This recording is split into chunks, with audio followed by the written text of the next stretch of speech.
a beer before in your life there, you were. No, I'm saying today, bitch. Yeah, sure. All right. And yes, Jamie, we're going live. And we are live now, actually. Hey! Penis. Yeah. Penis. No, that's at the end of the chat. You say penis. Anyway, now that we're off topic, hey, beer tubers, how's it going tonight? Welcome back to the post analysis hangout titled "Cat Piss Hops." After that last beer that we did, we've got Lee, we've got Ewart, we've got Greg, who's hiding under the Beer Patrol logo, and of course Ashley Sexton. Is anybody at all drinking anything right now? I am. Yeah, I am. Penis. All right, Lee, what are you drinking? Drinking Propeller ESB. Ah, very nice. Good choice, motherfucker. And is that what you're drinking, Ash? No, I you know what? I'm drinking a homebrew. I wouldn't mind to be drinking an ESB. I enjoy ESBs. They're actually quite nice. I am drinking. I thought you said you were drinking penis. That's the first thing you said when we asked you what you were drinking. You're like, penis. No. Yeah. I have not thrown the I around put yet. my words into Ashley's mouth there. Yeah, I did. Well, better than putting your penis in his mouth. Oh. But that's what I said, so essentially it's the same thing. Hopefully, I have no one I know watching. But hi, mom. Hi, Mom. Yeah, no, I'm drinking homebrew. This is my pale ale. This is from I just brewed this a few weeks ago. This was using last year's homegrown Cascade hops. Were they frozen or something? Like, I'm not even sure how Yeah, you preserve hops. Dried like them out and froze them, and then just Yeah. had a few ounces left over from last year's harvest. So fucking threw them in the kettle, and there we go. Out pops the beer. Cheers. Very nice. I am drinking a Le Carrick from Microbrasserie Naufrageur from Carleton-sur-Mer, Quebec. It's a Scotch ale. You said look Carrick. Imperial. It just says Carrick. Carrick? Well, yeah, but it says Le Carrick on the side. La Caddick. And it's got a story about an 1847 ship from Ireland. 183 Irish were on board, destined for America when they're shipwrecked. So yeah, like naufrageur means shipwreck in France, in French. So it's a lot of their beers have to do with like shipwrecks and the sea and all that kind of stuff. Really happy stuff. Oh yeah, definitely. I don't know why they would be from Ireland and then have a Scotch ale named after them, but It's because the Irish are scumbags and they're always trying to take the Scottish's good ideas. this is subtle smokiness, whiskey, Scottish whiskey, Scotch. See, they even know that the whiskey's better, and they will. Hey, let's make a beer with the real whiskey instead of the fucking our crap. Right. Oh, what do we got to talk about? Anything? Fucking Any Irish comments? people. Fucking Irish people. Damn Irish people. Fuck them Penis. out of here. Damn my heritage. Damn it. Damn it. Right. No, we have no comments. I don't even know if there's 5 people watching apparently, but we have no comments. Yeah, but how many of those 5 people are actually us watching for comments? Oh, it's probably all of us then. Yeah. Yeah. How many of those people can go to hell?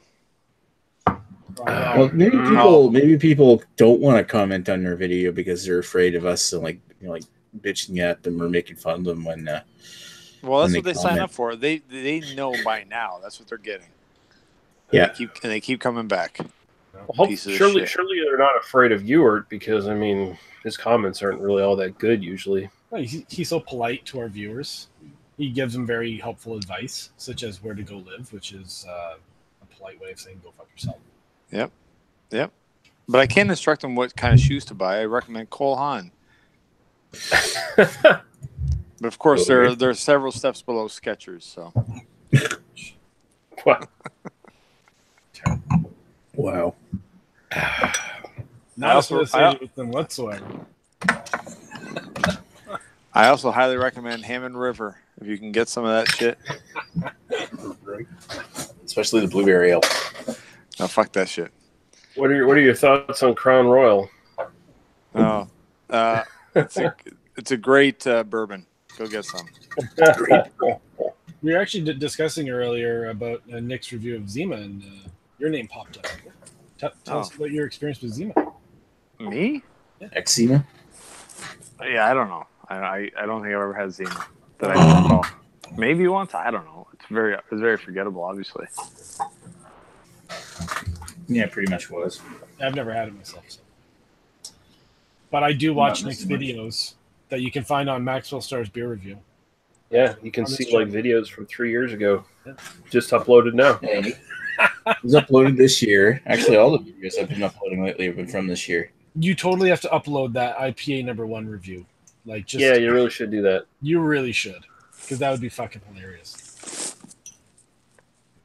Well, it's over a year old. So You never know. Someone might still have a can laying around. They might want to know. A little bit of history. You might want to know what it used to be. Beer used to be like back in the day. what it used to be like 2 years ago. Oh my god! Yeah, you're giving a historical look at a historical beer. It'd be like, if you got a hold of one of the original Thomas Hardys and drank it, you'd be, It's IPA #1. It's not Thomas Hardy. you don't know that. You don't know that. People don't know that until you put the video up. No one actually knows. Mm-hmm. I didn't know what I said about it back then. I think I gave it a 3.5. You don't even know. You bastard. You bastard. You were why didn't you submit a congratulatory video to Redbeard? Yeah, you were. Who? The devil with the red beard. Devil with the red beard, red beard, red beard. I thought about it for a second, and then I just got busy with other shit. You're decided, I gotta wake up and breathe today and take a shit, and I'm not gonna have time for this. All those things take precedent over that. Yeah. I might have to fucking slip on my Skechers and Yeah, I slip on Both Cole loving Haan, but those motherfucker. motherfuckers don't make any slip-ons. cut my Velcro shoes, tied them up for me, and God. No, I mean, I don't know. I mean, it was nice that you guys did all that, and he, It literally took me 10 seconds of my life. I know. I like to control my own destiny for the most part. If I'm going to appear on the tubes of view and all that shit, I want to be able to take it down one day if I can. That is fair. I hear you. And now he controls your image. So yeah, but it's nothing that I feel ashamed of saying. No, I know. Nor will I'll ever feel ashamed of saying. So no, it's not anything to do with that. It's more just I don't know. I just didn't feel like it. The end of it. yeah, you're just gonna Tom Waits the fuck out of it. He's like, it even sounds slightly like my song. I'm gonna sue you. Yeah, I don't know. I Kerry's a nice guy. I'm sure. Just No, he's really not. I had fun watching the video. I thought it was fun. yeah. I thought about making a fun sort of just bust his balls or whatever. But I'm like, I don't know. And Paul did that in the most passive aggressive way. It was awesome. Yeah. No, yeah. See, everybody had some great ideas the way they did it, and some people were sincere, and I'm just like, okay, it's all covered. Glad I didn't do it. I can back out of this one. It's all covered. Yeah. As we watch Nick silently review the beer. Mm-hmm. Yep, it's a teaser of a review you'll never see. Oh, you didn't like that. Oh, it gave you a brain freeze. What the hell? No, I'm just tired. A minor aneurysm. Yeah, pretty much. Where are you reviewing that? Your grandma's house? Oh, shut up. I always wonder that. Okay, We all know. you're a grown ass man, Nick. Do you live alone or? Hello? Did he freeze? Am I Did he muted? freeze? No, he didn't freeze. There he is. It's not answering. I'm just saying. I okay, I get it. I just seen some people who do videos and like I won't mention people. Someone who's not here who has things in their background. Like, how old are you? Who are you living? Who are you living with? I don't know. I mean, I'm not saying. I don't know. It's just interesting taste and interesting choices for men who may own or control what they live around. I don't know. Just find it curious. Again, do we have to go back to last week with your Robert Bateman apartment or Patrick Bateman apartment? American Psycho fucking walls. What a good movie. Who's that? Who's got American Psycho walls? Yeah, your sterile room where you just had basically a TV and one shelf with records, and then. You mean this? Yeah. No, it's minimal. It's clean. It's not like it's sterile. Again, where do you keep the tarps that you lay down when you stab the hookers? Where are the tarps? They're under the couch. What do you mean? Okay. I don't know. So don't like a lot of clutter on the walls. That's all.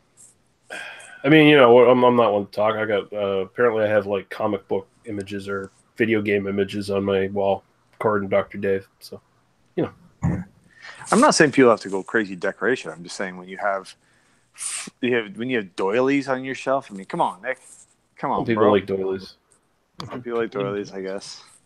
I respect the artistry. Behind me? Mm-hmm. The shower curtain. Isn't this lovely? You're in the bathroom? Yeah. I do all of my chats from the shitter. bathtub. Yeah. So in other words, in order to have a piss, you just hit mute. You guys would never know. Sometimes I turn the camera off if it's getting exciting. Sometimes I just turn the volume. Yeah. He stole that idea from Chris Peters, by the way. Yeah, I remember when I remember the old Tom Green show.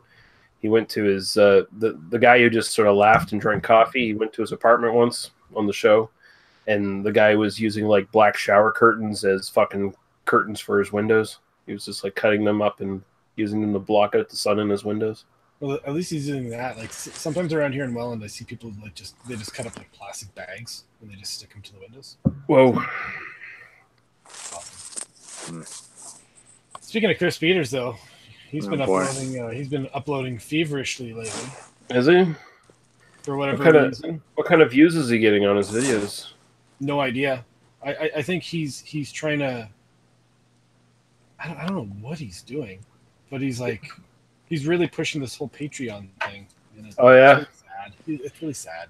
It is sad. It's so sad. It is. It's beyond. It's pathetic. I thought Rockstar entrepreneurs were doing so well, though. It's like, I was like, even like Intoxicated Me the other night. I was like, oh, that's really sad.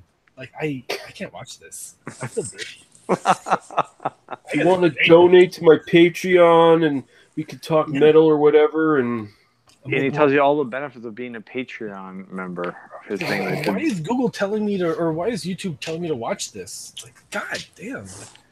You're a subscriber. That's what happens. No, I'm not. No, oh no. What? No. See, I am. So I don't know. Well, there you go. You get to really keep up to date on this bullshit. Yeah. Sad bullshit. I just scroll by it. I just wait for Nick's videos to come out, which they never do. Yeah, they do. And when they do, they're like 8 months old. No, that's probably. I probably just. No, they're only 3 months this time around. Probably because you drink beer I've never heard of, so I just keep going. I'm like, what the fuck? See, that's the biggest problem with all kinds of beer reviews is that the beers that we all get, they're all craft beers, but I'm not getting anything from there. Yep. Oh, American craft beer, that's cool. I don't know what it is though. You scrolling by? Yeah, random American craft beer from random brewery in random state. It's like, how many craft breweries are there in the United States? And there's nothing wrong with any of this, but it's just there's thousands. Yeah, you can't review it. Honestly, guys, if you really want to do, if you're looking for views, or if you want to get people's interest, you have to review something they can get. It's just a fact. Yeah, it's just the way it is. I mean, you do it because you like it, or you do it because you want viewers. Yeah, I mean, I think depending if you want to create awareness for like your local guy or somebody smaller that people can get or may not be heard of, or just get on like the sort of the tip of something like that's. Like a Bellwoods, a new release Bellwoods beer. Well, you have to do all the other stuff too. Well, whatever. I'm just giving you an example. I know. fucking say that. I know, but if you have to put in the work to get the views on a regular basis by drinking all the other main stuff, and obviously having a good content and good video production. Yeah. You gotta stick with the beers that, like, say craft beers, but like ones that are nationally distributed, like Sam Adams or Sierra Nevada, or I bet you if I made the same fucking review of Corona every day, yeah, like if I just kept making Corona videos, they would all get thousands and thousands of fucking views. You don't even need to get good views. If you do BeerTube properly, you can have a lot of free beer. You just have to fucking day after day just submit the exact same beer review of local breweries, and all of a sudden you get free beers shipped to you all the time. And yeah, it'd be like Dar and just like talk out your ass. Yeah, exactly. You sprinkle in a few bad reviews here or there just to make it seem legit, and then you just swallow cock and balls for all the other ones. This one's not quite up to speed with the other ones, guys. It's only a 4.5 out of 5. Yeah. It's a little lesser. I've never seen a guy who starves so much for credibility, but is the biggest phony, fake piece of shit in my life than this guy. He just I'm going to get a certificate. I'm going to get all this stuff, and I've given him the hardest time about what a waste of an education. He's got a law degree. Oh, you're talking about Darwin? Okay. Yeah.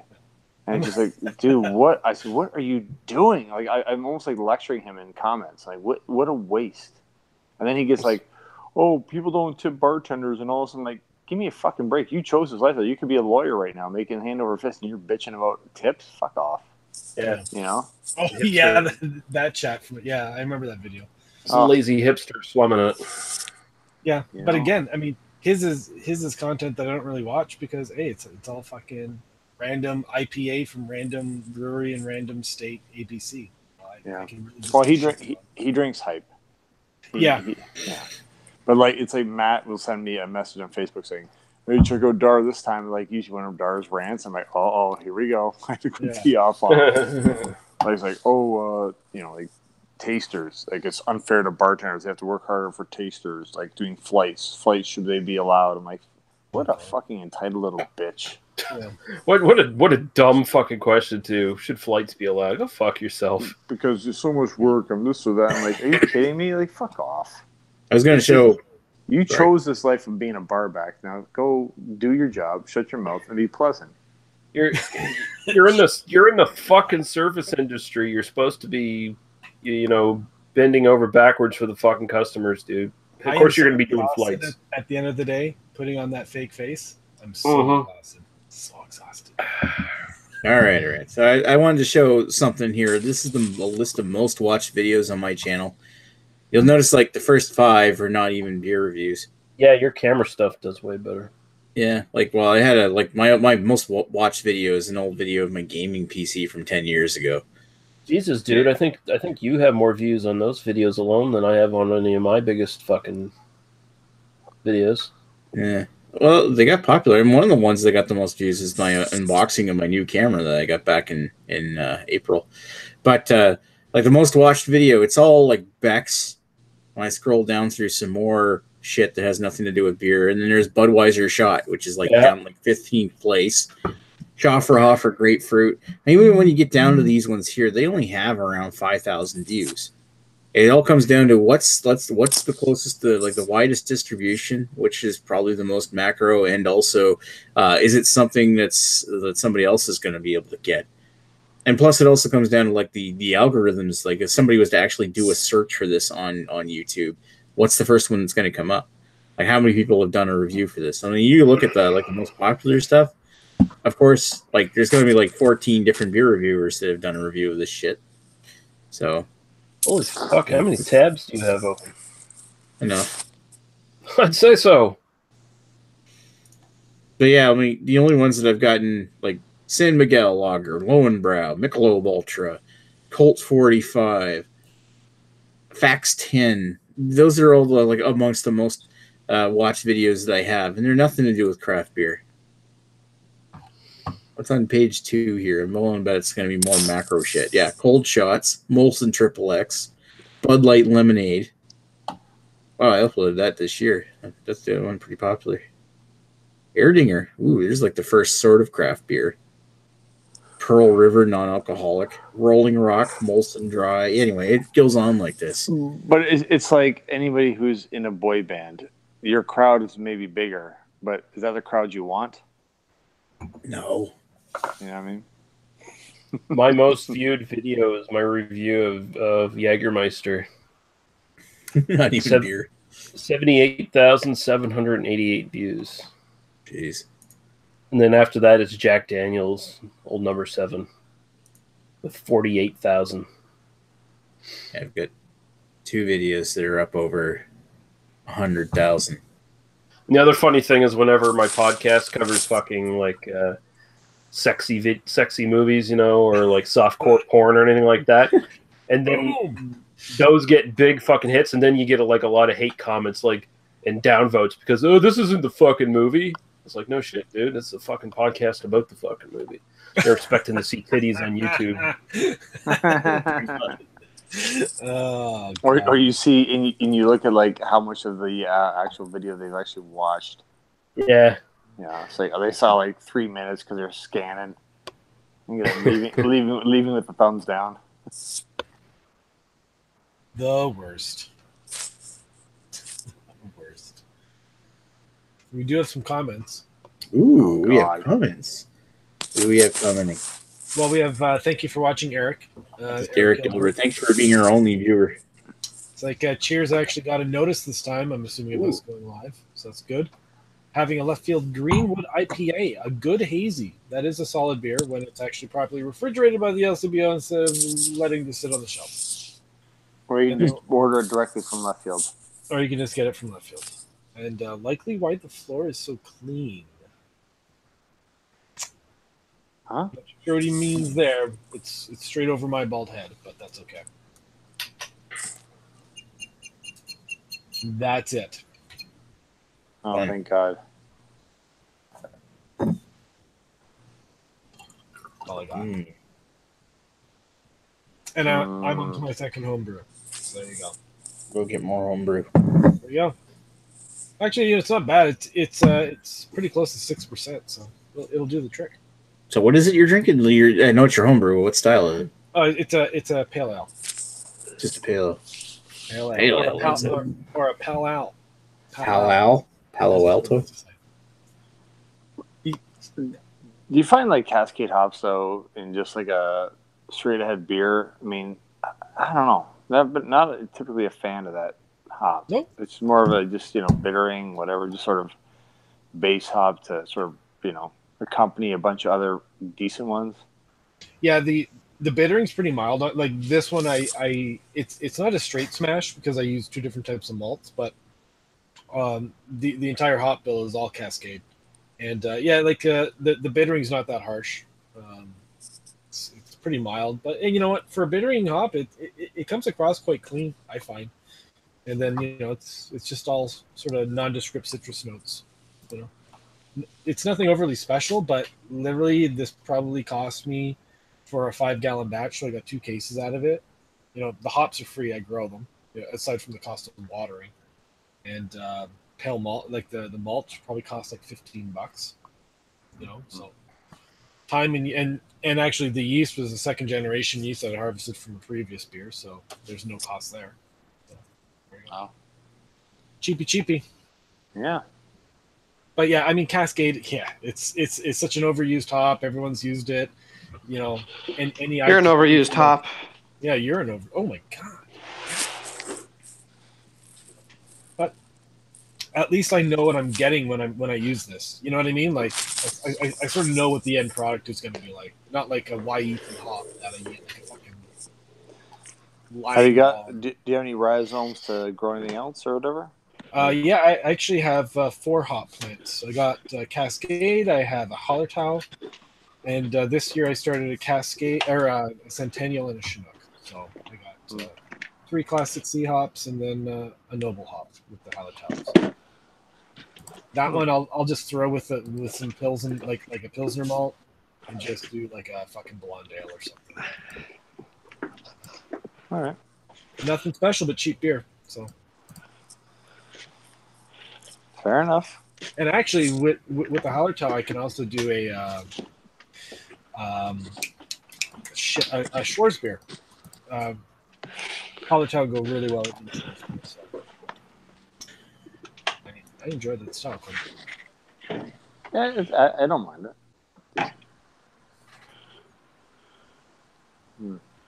it. Cool. That's the thing with homebrew, though. Like you can really go like base minimum and just brew like really simple stuff, which is sort of what I try to do. I'm not trying to. Jesus Christ! I just knocked over a KBS. Oh no, sorry, a Prairie Bum. I won't be opening that. Oh, Like it's on you, literally. Yeah, it will be after you opens it. I just like to make like pretty simple basic styles that I can keep like in the fridge that make everybody happy. And then every so often I'll experiment with something small, maybe on a 3-gallon like base. Yeah, your wife likes to experiment with something small. Oh my God. It's true. Really? Greg went there. Did you ever have any doubt that he would? It's like 9:30, man. It's also early in the night.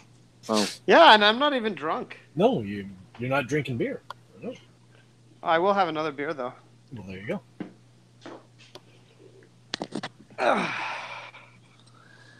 What is the biggest? What is the biggest OG you've got on a brew there, Ashley? Oh, me. I think the biggest beer I've done was probably last year. I did a chocolate. What did I do? It was a milk chocolate stout.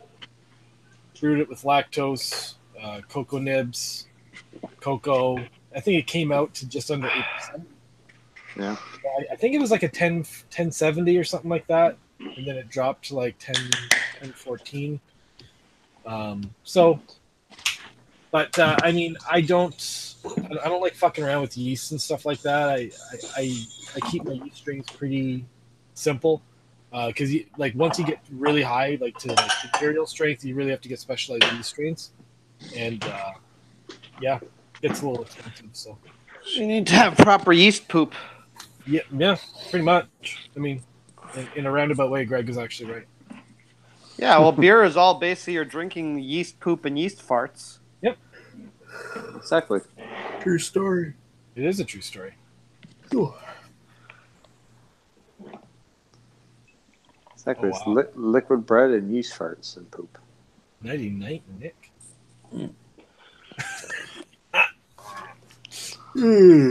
Maxwell Farts beer reviews. Yeah. Maxwell shirts.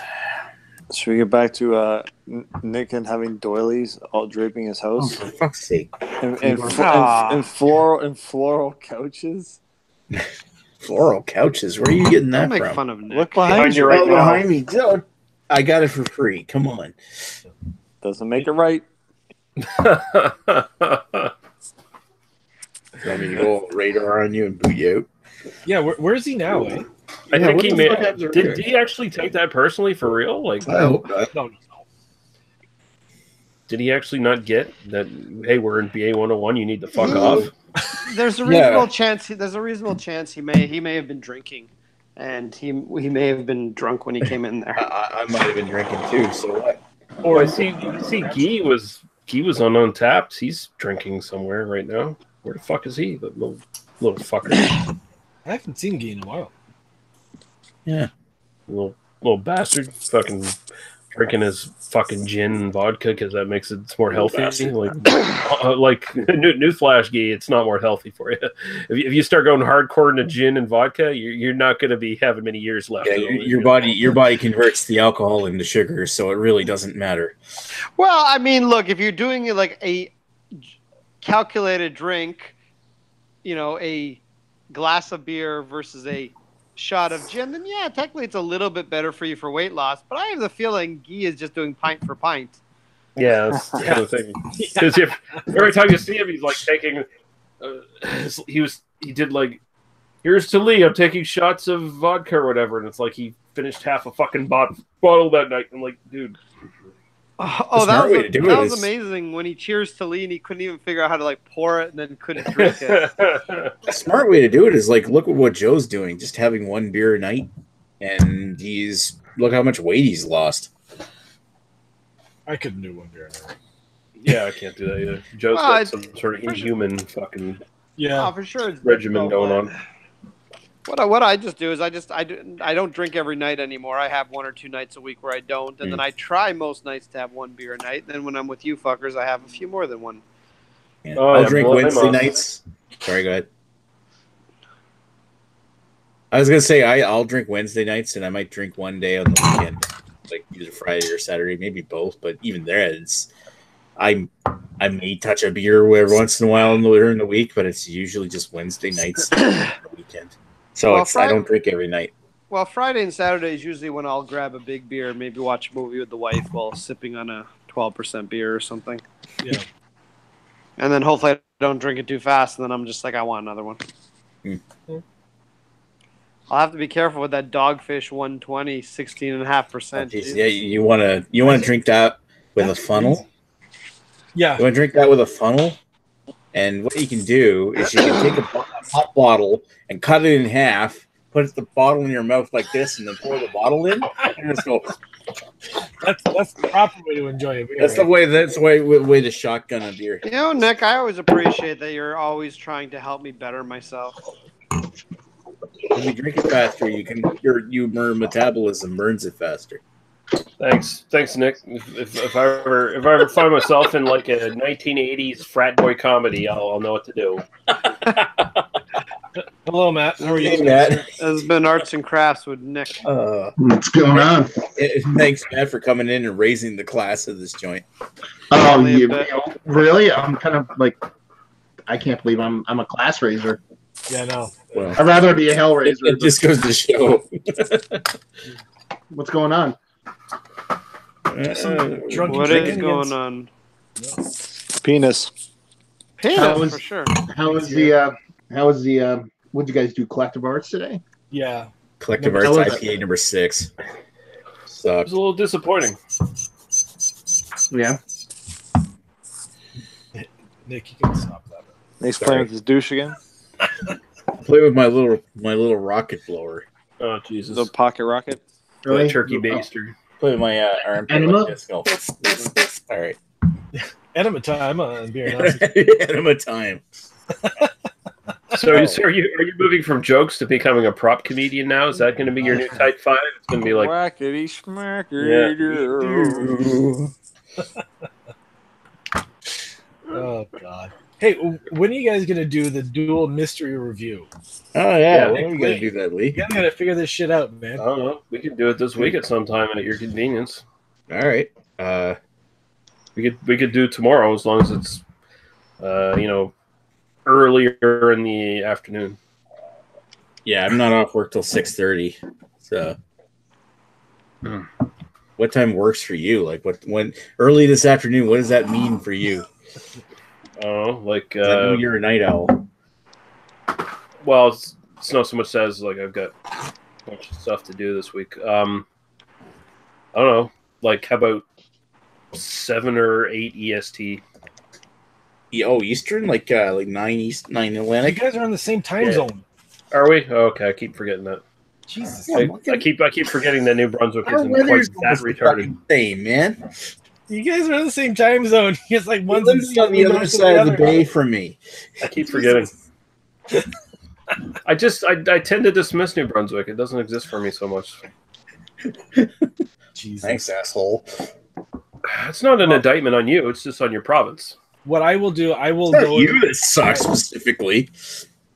It's just everything you need hold near and dear to your heart. What was it? The Beaverton posted an article. It's like a list of a top 10 list in New Brunswick provinces, and we tried to make New Brunswick not last, and New Brunswick was last. The top 10 list of New Brunswick provinces. There's provinces. I The know. top 10 know list that. of Canadian provinces, and we tried to make New Brunswick not last. That's what it was, and they ended up making it in last place anyway. Oh my God, Prince Edward Island beat you guys. Shame. Oh, That's- Prince Edward Island's got some beautiful scenery. That's what they got going for it, even if their But- employment sucks. What does Labrador or Newfoundland have going for it? Scenery. Yeah, I've Wales. never been to the Rock Pie. There you go. Screech. There you go. Is it better than the What's hair the- pie? Well, what it has going for is most Newfoundlanders either stay there or they go far out west, so they don't bother anyone on the East Coast. That is a good point. That is true. There's tons of them out west.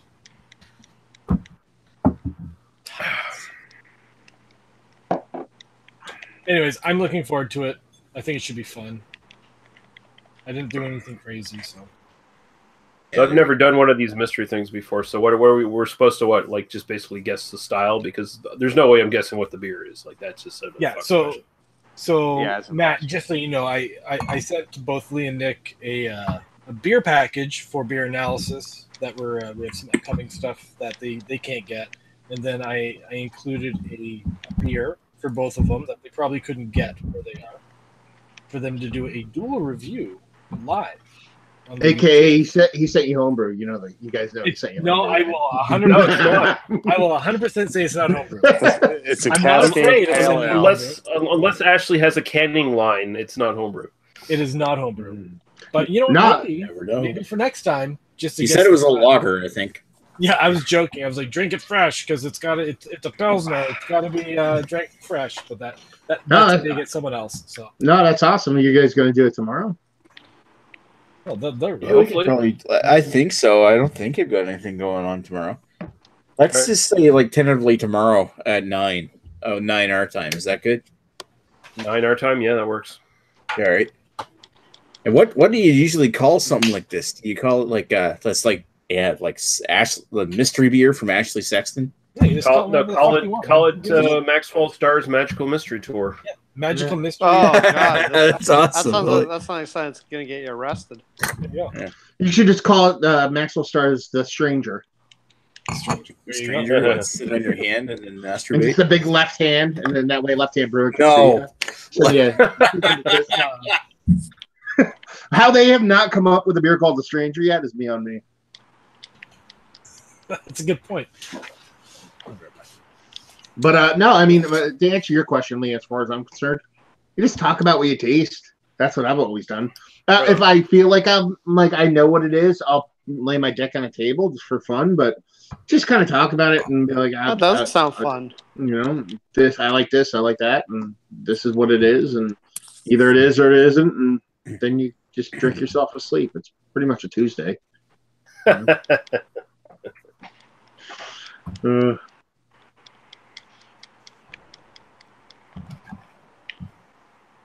Yeah. What are you Anyway, doing? so the Beaverton. We ranked the provinces and tried really hard to not put New Brunswick last. So they got Ontario. What did Nova Scotia get? They came in at 7th place. There's a Whoa, wait, reason why Newfoundland got better than us?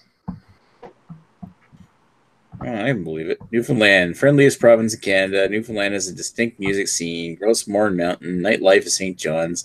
Not boring ass St. John. Fuck you. They just copied all Nova They spelled Scotia's St. culture. John wrong too. St. John's. Hell, it was even the inspiration for a Tony Away-winning musical. Award-winning musical. Anyone No, ever- What's number one? Has anybody ever written a musical about Magnetic Hill? Fuck you. No, I'll just say it right now. Newfoundlanders aren't that nice. What's They're number one? They're cantankerous pricks.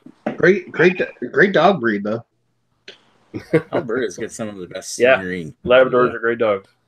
I think the problem with this list, and you can see it right at the start, that this is not a serious list because they put Ontario number 1. Yeah, it's I mean, kind of a joke. Ontario's the Yeah. province that thinks Ontario's the Yeah. province that thinks they're number 1, but it's not actually. We are.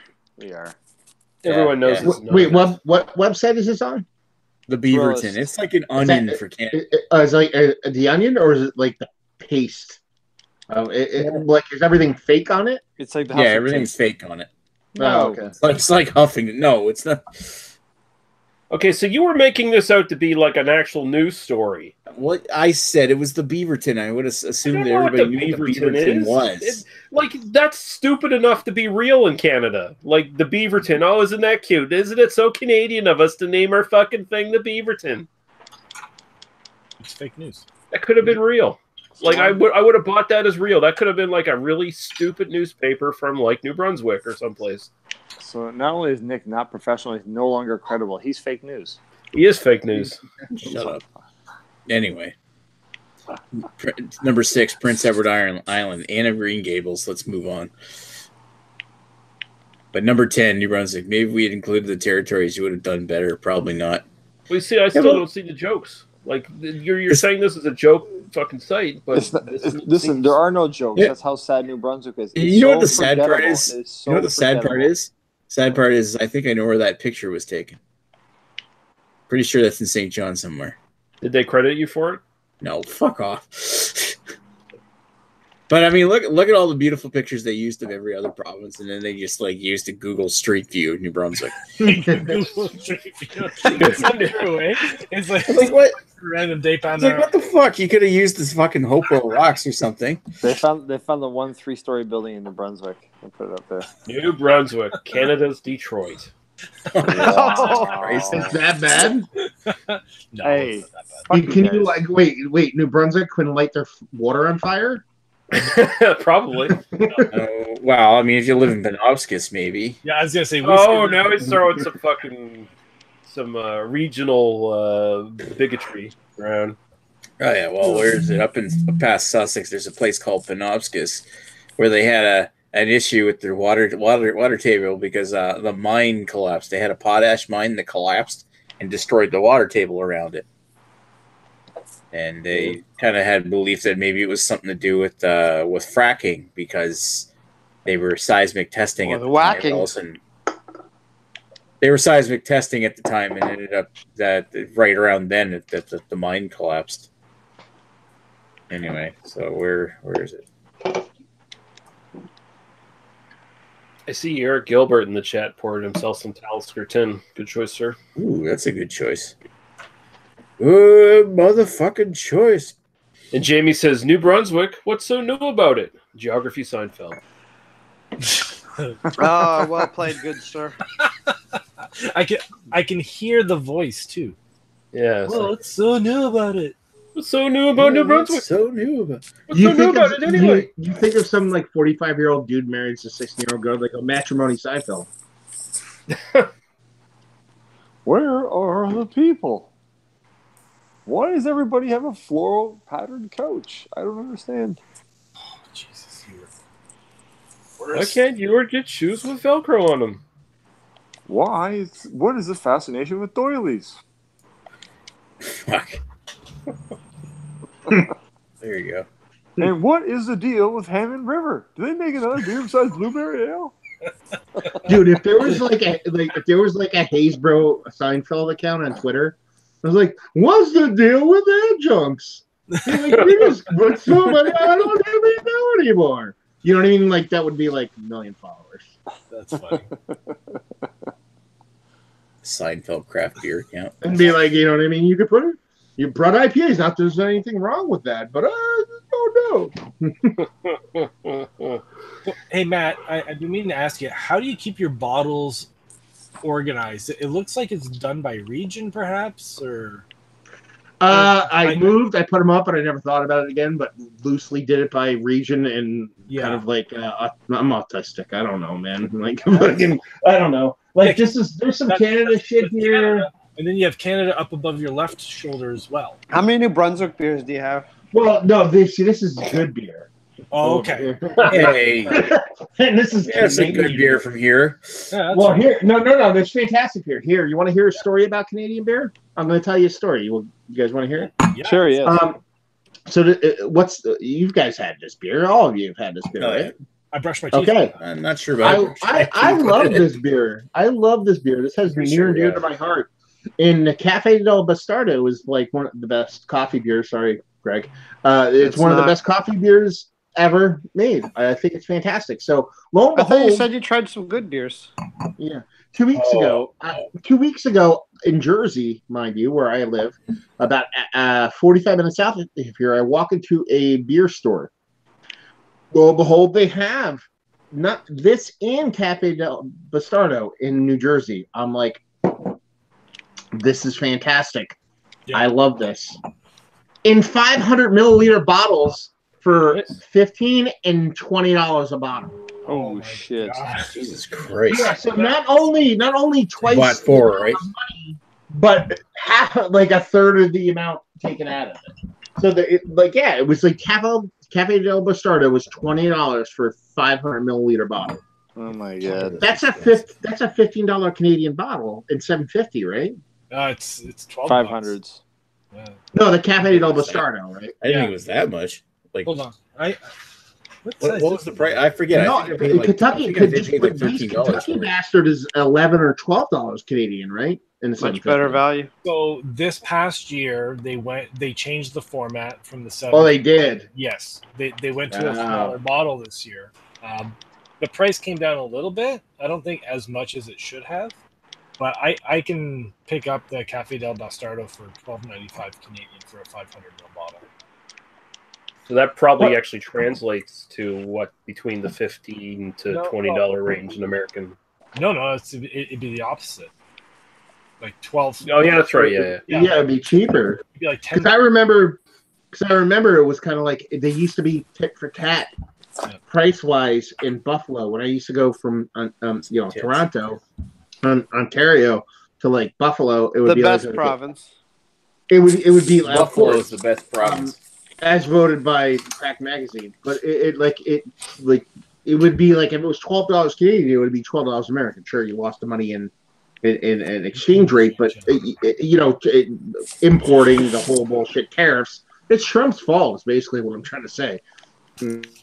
Those imports will get you. They'll get you. But no, I thought that was I was really sad because that was like such a great beer. I don't want to say cheap value, was it a proper value? So when you start seeing, 500 milliliter barrel aged beer, $20, you're just like, man, can't you just do me a solid? Yeah. Seriously. That's true. NAFTA's hurting the American brewers. Then again, I did buy this beer for $85 when I should have paid $200. So fuck you, Holy shit. Canada. Oh, did you get yours already? Did you get it? Yeah, I got it already. Wow. Yeah. Did I you got get my. the- I did got you my. get an Thanks, Ontario man. one or? Oh, you got it. It didn't break in the mail. No, considering it was in 3 different boxes, so I don't think it would break. But Oh, good. Oh, good. They charge you an awful lot for the extra boxes, and then I wrapped it in newspaper. $6 for a box? That's crazy pants talk. But whatever. Actually, it was when I double checked the receipt. They charged $6 for the box, and then $4 for like a packing fee or something. And that's what I was trying to say. You're like, I'm trying to keep my overhead low here. And you're like, I had them pack it in a box for me. I'm like, oh fuck, that's $10 right there. I'm like, $85 for the bottle sounds way better than $125 for the bottle. But Yeah. $125 everywhere I see in the U.S. It's like $200 to $300 a bottle. Well, actually, $125 was the OG price. Like back in the day, like $115, $125 was like 2006 or whenever it originally came out. But no, in the States, it's $200 flat, but more likely than not, if you're gonna roll into a bottle shop, $240 to $260 a bottle. Yeah, so I mean, you're saving at least $100 U.S. if not more. I should have bought 2 and flipped one like an asshole, but I kind of like. Asshole. Yeah, would have paid. Would have. I like not being a piece of shit. Yeah. No, you wouldn't have. 'Cause you thought there was 2 bottles in there anyway. You're like, did they Well, say you just 2? the size. I was like, I figured you could fit 2 bottles, but then I figured they probably packed it pretty well. So that's why I didn't want to pull it out of that box. So I'm like, the LCBO probably knows what they're doing. I guess. It was just packed with peanuts. It was packed nice though. It was so. You gotta get a good packing penis in there. Yeah. I got mine in like 2 days. How fast you get yours, Greg? Is that 2 your days? penis? One day. 2 days? He got it in one day because he was like, "There's no way I'm getting this by this weekend." So I'll have to I send- didn't think I would, but because I'm in the heart of Ontario, then it Heart didn't of take the long world. to get it all. the 15th best province, as according to Beaverton magazine. Yes. Even though there's only like 5. Okay. Well, we don't want to count the prairie provinces. They don't count. They're too much credit. They want to leave Canada anyway. Yeah, that's Alberta and Jordan. Jordan the racist? Yeah. Racist. Member of the Alberta Separatist Party. It sounds like a joke because it is. You'd like to think it's a joke, but it's fucking reality. No. Ever since Trudeau got elected. Oh. Oh, now he's getting into politics. Anyway. Ever Go since on. Trudeau got into power. Nick's just upset because I Nick think wants to be a that- blatant racist in public. I was thinking like Jordan's probably more upset that the women got the vote. And minorities. Oh jeez.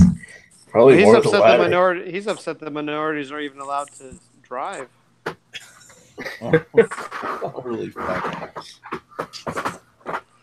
All right, did we get a downvote from that already? I'm kind of curious. Video now. No, we haven't got any downvotes yet. No, he's too much of a pussy to even watch. Jamie says he's setting up Haysbro Seinfeld right now. Oh, shit! Oh shit! 10%. You can't just tease that, Jamie. You have to actually do that. Like, let's not fucking The amount of references that you could intertwine with beer is incredible. These Lupulin hops are making me thirsty.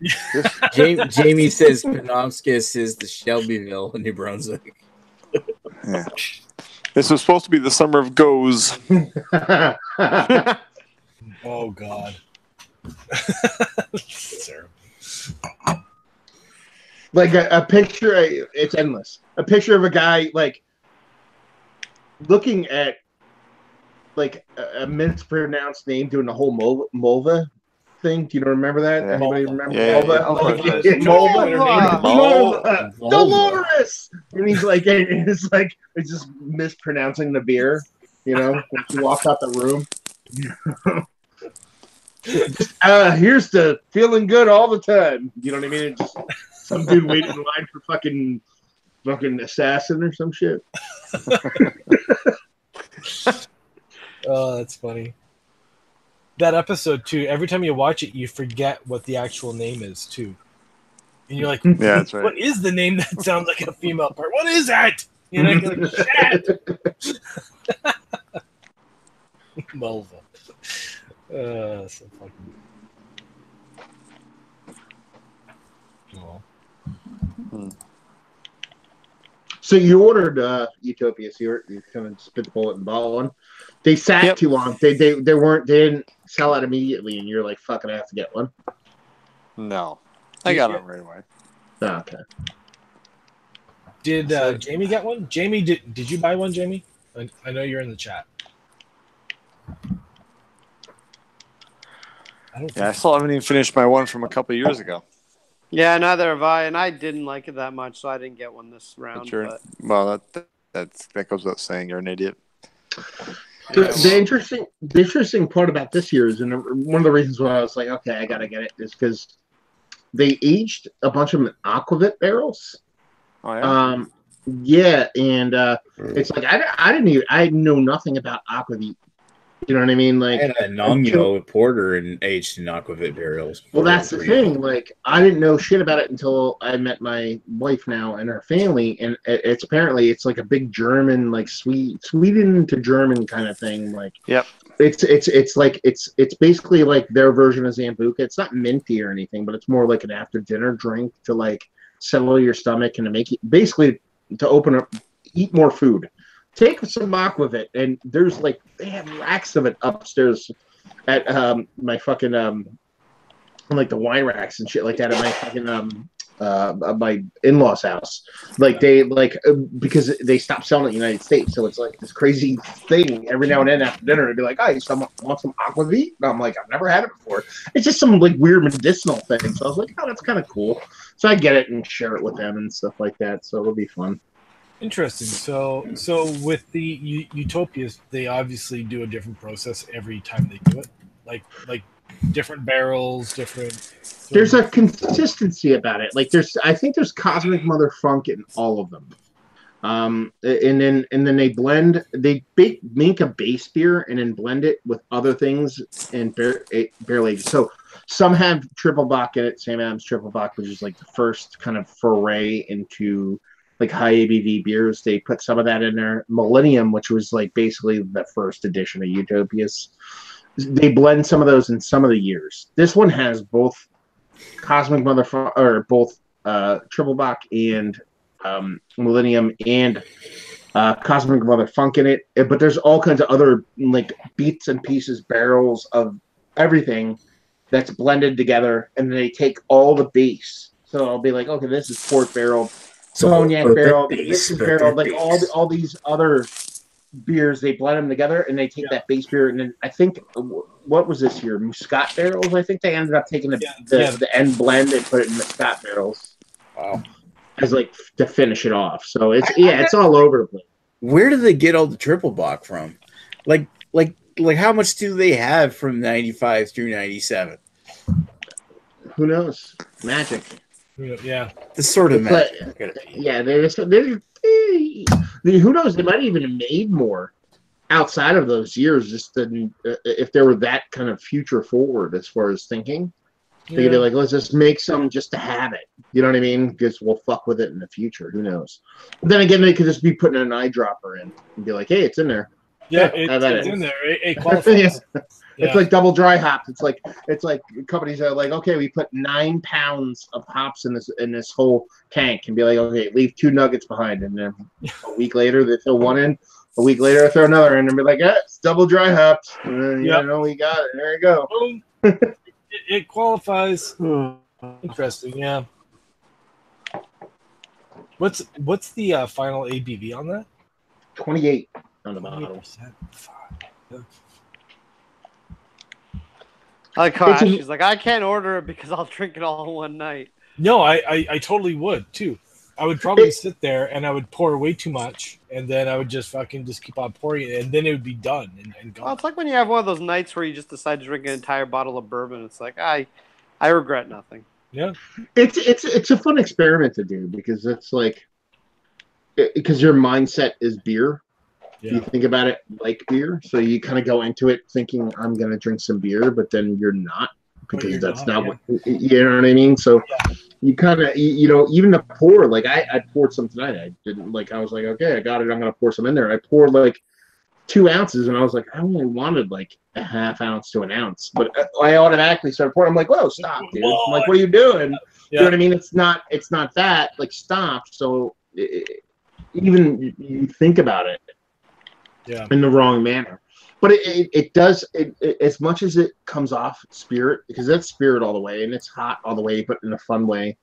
It's still, there is a kind of beer core to it. There's a grainy, malty beer core to it that's not a spirit core, so it's kind of fun. I've always liked it. I've had several iterations. So yeah, I like it too.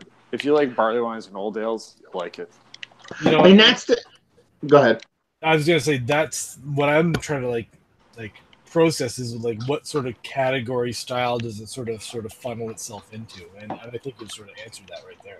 It's very old ale, like English old ale with time on it. The only problem I have with it, and I don't say problem, it's just it is what it is. So I like it in its uniqueness, is that it lacks the kind of thickness and syrupy depth of like a really old ale. Like if you take like a Thomas Hardy or some kind of old English old ale and let it age for like 10 years, it tends to come up. I just think that's the gravity of it. Just the you can't get it there, but when you smell it, you think you're getting it. Yeah, you know, when you smell it, you're like, oh, here it comes. It's sugar daddy fucking Raisinets. Here we go, and it's like, okay, it's more liquor than anything else. Exactly. That sort of cuts the body a little bit too. Yeah. So. But versus like a really heavy barley wine where you're not crossing the boundary into liquor land and it's still all grain and like literal liquid bread. So honestly, thick. That is the magic trick. I don't understand how the brewery does it with like Black Tuesday and Grey Monday and stuff like that, and like their bigger beers like that like they're now 21% alcohol, and their mouthfeel is fucking fantastic. Yeah. Well, it's like even like Your like mouth a deal, feels fantastic. it's like a deal with the devil. I think they're like a 37 Plato when they make that. So I'm like, that's like it's as thick as you'll get, pretty much. That's what she said.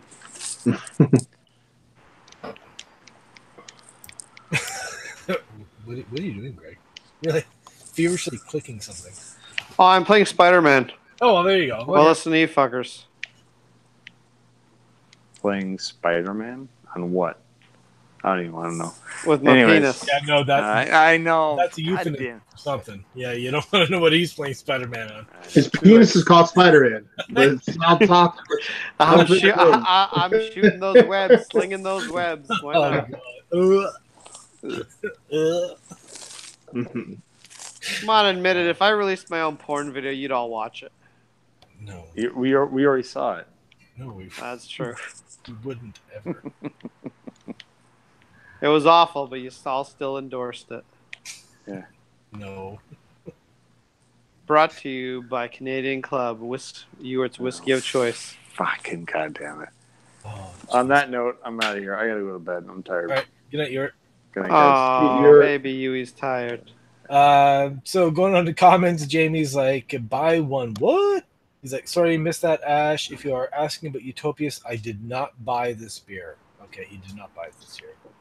Eric, I'm assuming he classifies it as a spiced barley spirit. Never had it. I don't know. Sure. It's nice. Drink it like a whiskey. There we go. Sounds fun. I classify it as a human popsicle. A human popsicle liquefied beer spirit. To me, if I were to classify it, I'd classify it as a liqueur. It's not like a spirit. It's not as strong as a spirit, nor is it as dry as a spirit. But it's like it basically tastes. It's a maple. It's a very maple syrup heavy beer. What's that? Utopias or Yeah. Aperitif. aperitif? Aperitif. All right. So beer number 1 or beer number 2? Two. Two? Both at the same time and boof them in your asshole. Yep. Mix There them you go. together and you'll get IPA number 6. Yeah, you gotta do it now.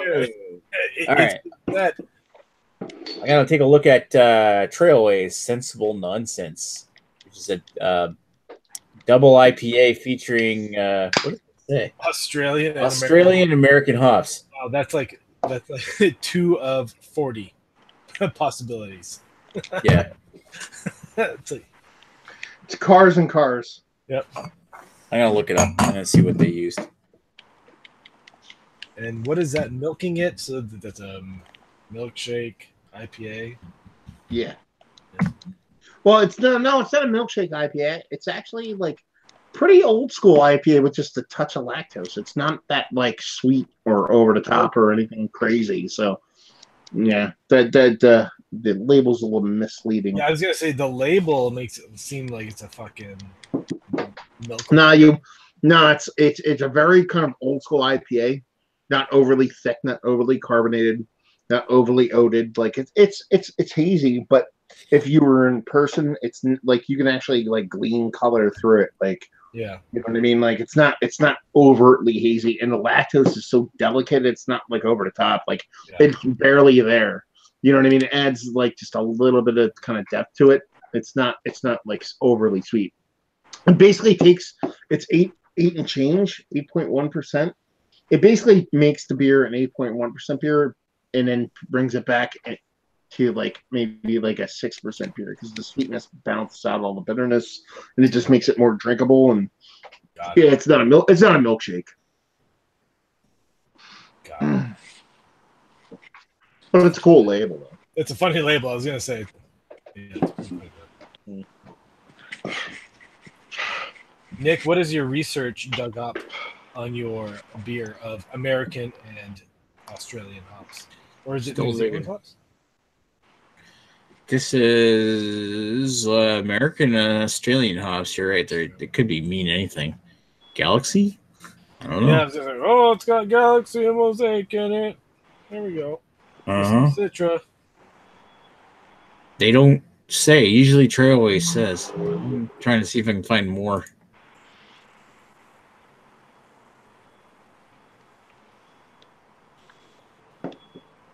Well, maybe I will go ruin my night and go open that Cafe Del Pastor.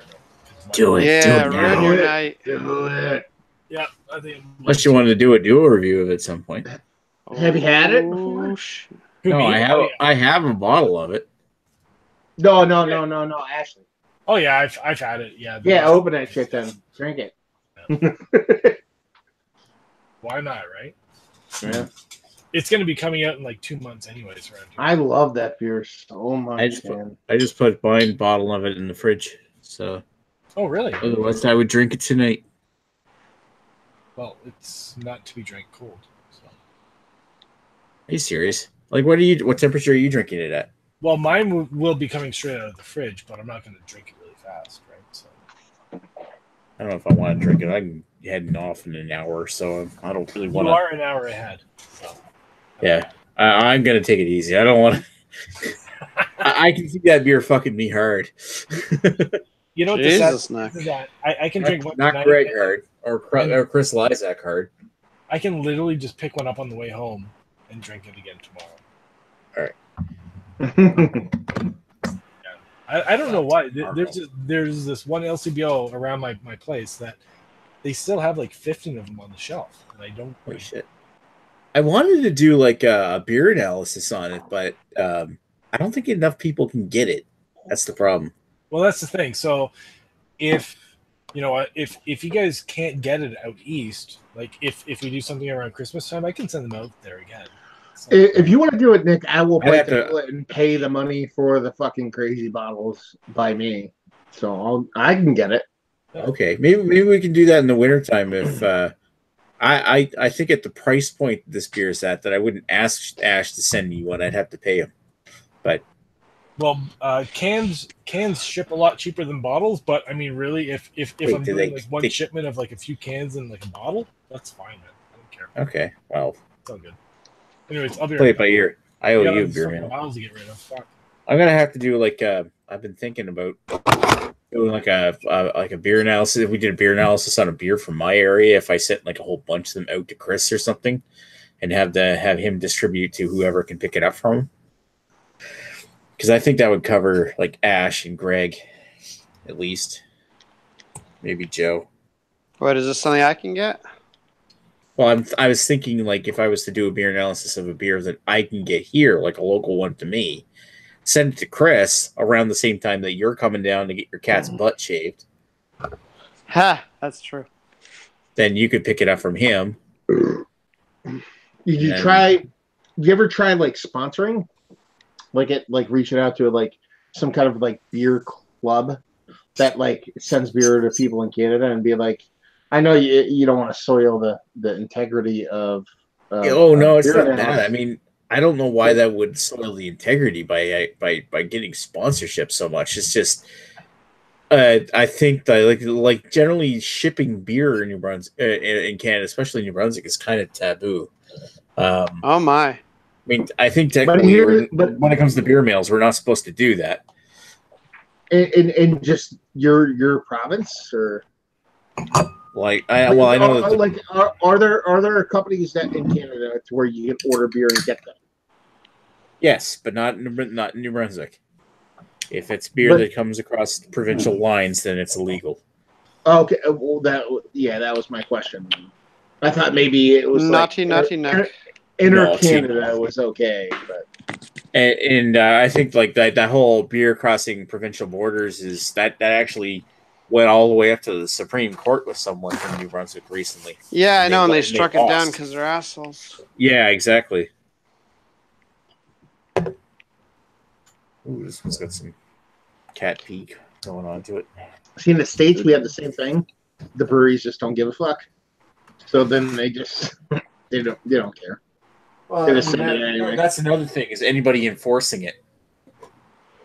I mean, Yeah. really, it's such an antiquated rule. I mean, you can ship wine for fuck's sakes, but not beer. What the hell's wrong with beer? It's because governments are so worried they're going to lose an ounce of money. It's. I think a lot of it is that beer compared to wine, it's being treated like the everyman's, like the lower class drink.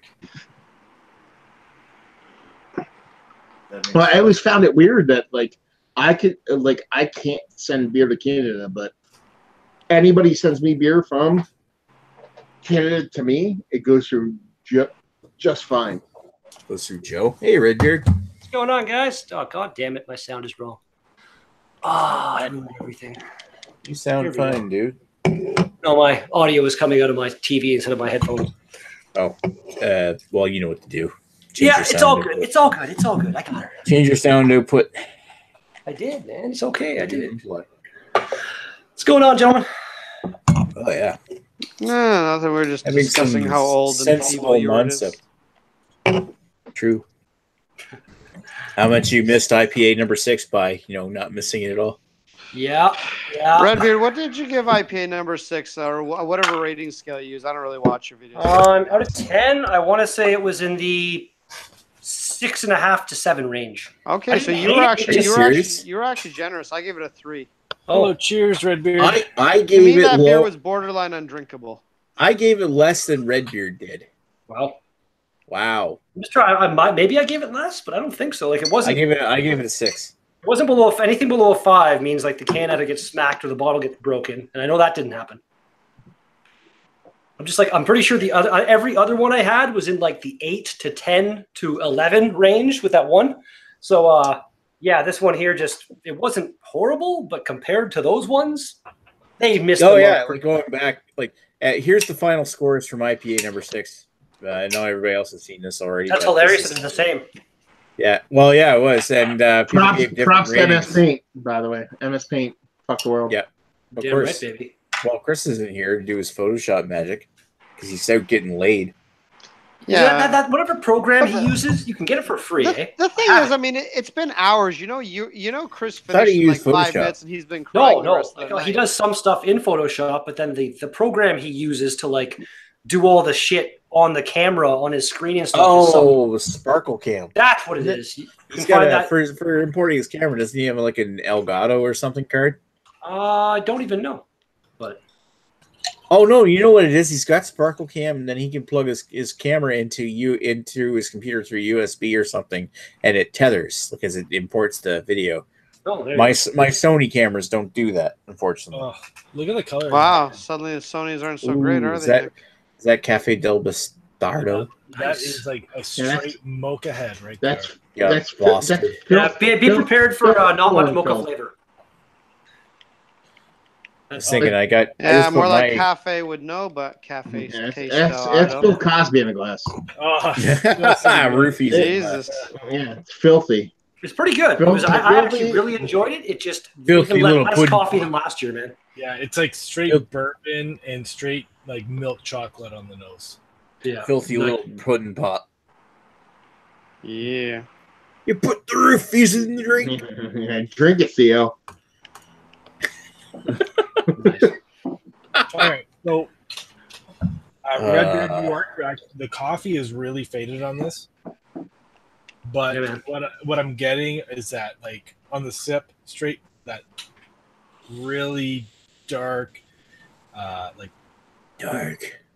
no, hold on, That beer's Batman. that Demerara sugar, like that brown sugar, like Just do Demerara, buddy. Demerara. Demerara. Yes, Yeah, I was was gonna say. like an You're extra. throwing extra syllables where they don't belong. Demerara, really sticky sweet, but super rich, really smooth. Yeah. You don't taste the 12% on this. No. You can tell. It's got a. It's not a light beer, but it doesn't have like. There's no burn or anything. It's No, nice. I like it. and then it's like a lot of dark chocolate notes on the It's sip. almost $13 for the fucking bottle though, and the fact like when last year when Nickelbrook like halved the size of the bottles and did not half the price at all, you're I don't know, Yeah, I that's Nickelbrook. a little shisty. Yeah, Have so like collective arts in their fucking 5.9% $5 IPAs. So like next year, if I were to drink this again, it would be fresh because I've been sitting on this bottle for about 6 months or so. If I wanted those like coffee notes off it, It just yeah. showed up here like fucking a week or two. Like just when I bought it, like Yeah. for the 1,000th review there, that's the first time I saw it, and I grabbed it and I figured maybe it's fresh, but no. It's so smooth and so good. Like it is such a tasty beer. Coffee flavors or not, if you were to give me this, not tell me it's Cafe del Bastardo, I would say, oh my god, this is such a nice, rich, complex beer. It's got like dark chocolate. It's got bourbon flavors. It's so sweet. Well, that's the thing I always no say about burn. that beer. It's a good beer if you don't expect coffee. Yeah, but I mean, if you're to drink it fresh, I'm sure the the coffee flavors would come out. But I mean, you age it, then it just turns into a nice aged stout. Like, you know. I don't know. I just like. I feel like even if you drank it fresh, the coffee still wouldn't be as much as I'd want it to be for the beer being called like Cafe del Bastardo. I don't know. Yeah, it's almost a shame when a beer that's supposed to taste like coffee doesn't really taste like coffee. Well, Yeah. It's still really fucking awesome. Yeah, like, you know, it's still fucking tasty stuff, but It you is, know, but yeah. my it argument, just doesn't taste like what you'd think it should taste my like. argument That's is like- for less money, that's- Kentucky Bastard is better. Yeah, I don't That's think almost it's like they better. tried to make- I think it's a different beer that is equally as good, but it's also saying like you don't get as much coffee as like saying like a crackhead didn't have a big enough rock to smoke. You know what I mean? Like coffee gets into that realm to where it's like, oh, if it's not all the coffee ever in the history of mankind, then the coffee lover is Like, just not like, every oh beer- fuck, that's not enough coffee. That man." Cafe Not del Bastardo everybody- I drank not had every like zero coffee in it. Not so- every beer can be Peche Mortel, you know, have a Yeah, exactly. fucking That's a coffee. good example of a Oh great no, coffee. no! Cafe del Bastardo has way more coffee than Pech Mortel. You're Absolutely. crazy. I think you've You're lost your insane. I mind just now. haven't, no, I haven't had my bottle. You're a Cafe crazy del Bastardo person. yet. Straight up crazy person. You know what's Cafe del Bastardo has like zero coffee flavor, and Pech Mortel has all of the coffee flavor. I'm I gonna warm disagree. this up though. I'm gonna warm this up and see what happens. Zero. Well, I mean, the big thing is that coffee fades over time, so it's really No coffee. experience may vary heavily. So it's a Kentucky Bastard, a different label. No coffee. It's just same beer. Yeah. That's what it is at this point, pretty much. What's that, Cafe del Bastardo? Oh, it's so sticky too. But yeah, I mean, like, I suppose if you look at it that way, Cafe, like Kentucky Bastard, it's fucking amazing. And when you take the coffee away from a coffee version of Cafe del Bastardo, like, then it's still going to taste like Kentucky Bastard, which is fucking amazing. So I imagine it's going to be pretty good, even with faded coffee. I have a feeling as this warms up, the coffee's gonna come out a little bit. Are you getting much coffee at all right now? No, none at all. But I still have like 2/3 of the bottle. Right? You're What telling me years- there's zero, even from the roasted. And that's the other thing. People like there's no coffee. That like Kentucky Bastard, and even its base Bolshevik Bastard has coffee notes in it as far as how the beer tastes in general. Yeah. So you're telling me there's no coffee is bullshit. Yeah, but here's the thing, though. I literally just took this out of the fridge. But here's the thing. I think a lot of people go into beers it's the mystery beer thing. It's like, okay, I'm ready for this fucking 4x4 to the face of fucking coffee to the point where my fucking asshole's gonna drop out of my butt because there's so much fucking coffee. And Which then they is get how it coffee. You should. get a coffee-induced anal No, prolapse. it's not. No, it's not. You assume it's gonna be like that, but you're just assuming like ass you and me shit. You know what I mean? You're the one that said anal prolapse. Yeah, but that's the thing. Like, you can give me a non-coffee imperial stout, and I'll be able to pick several hints of coffee out of it. So tell me there's no coffee is batshit crazy. You know what I mean? And tell me there's no coffee in that beer is just straight up. I don't know. What other kind of mental disease there is? I still feel I like can- you're a crazy person. I can say I've never been more That's happy than to fine. disappoint somebody. So this is my experience using coffee beans in homebrew. Is that I've used them as a dry hop addition with coffee beans, and you get more of an aroma than a flavor, right? So depending on how they actually infuse the coffee into this. Now, did they cold press it and then add it in after post fermentation and then mixed it, or did they do a dry hop with a bean? I don't know, because if you do a cold press with coffee bean and then add it to the mix, then you're going to get a little bit more flavor. If they just did a dry hop edition with the whole bean itself, then it's just coming off as aroma. I'm getting neither of this right now, but that's fine because this is cold. You know, give me like 20, 25 minutes on this. Maybe it'll come out either in the flavor or in the aroma. It doesn't really say where it comes out though. But there's also like so many dips and valleys and infinite depths to coffee. You know what I mean? There's fleshy green coffee, vegetal, and there's like super roasty coffee and like milky coffee and non-bittering coffee, like cold pressed coffee. I understand that, like where there's multiple levels and how like there's coffee and every bit and piece, and sometimes it doesn't show, and sometimes it gets a little bit hot, you know, warmer, and it shows a little bit more. But to say there's none whatsoever, even in beers that show coffee. You talk about a Russian Imperial Stout, you know what I mean? Stouts, roasted malts that can show coffee characteristics without actually having coffee. I think you're taking the none a little too seriously. I think it's more that it's not really any more coffee than say something like a Bolshevik Bastard or Kentucky Bastard, where yes, they do have coffee notes. But I would say there's a difference between a barrel-aged beer with coffee notes and a beer that actually has coffee infused into it, like Péché Mortel. See, so this beer, they used Detour coffee, right? So they're using the coffee from the bean itself, not from the malts. Trust me, like a Careful Special 3 malt, you're going to get some like the bittering, that like coffee bittering from it. I get it. But from a coffee bean perspective, where you're getting a little bit more of an aroma from it, but I'm not getting it from this yet.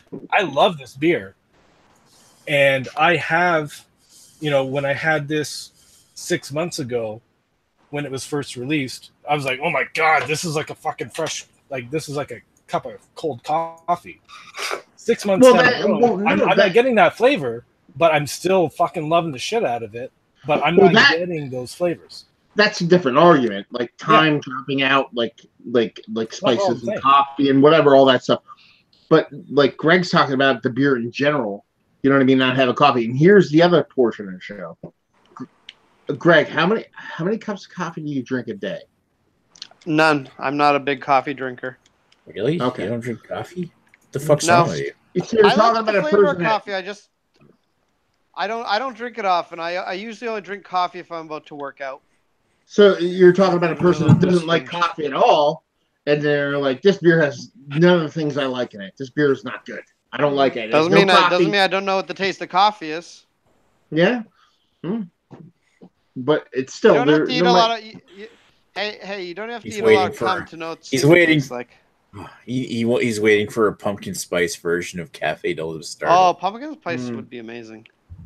And it's that and the other end of the spectrum. It's like other people that like drink coffee all the time, and they're like, there's no coffee in it. So it's like, you find people that don't like things, and you find people that like are so in tune with things, and they either find it offensive or not enough. And it's like, that's an absolute. You know what I mean? And it ends up being like a weird thing when it comes to like these beers. I don't know. Well, at the end of the day, you also have to remember is that beer is not like most things in life, beer is not objective. It's very subjective. I might be sensitive to a flavor that you're not. Everybody has a different fucking mouth and tongue.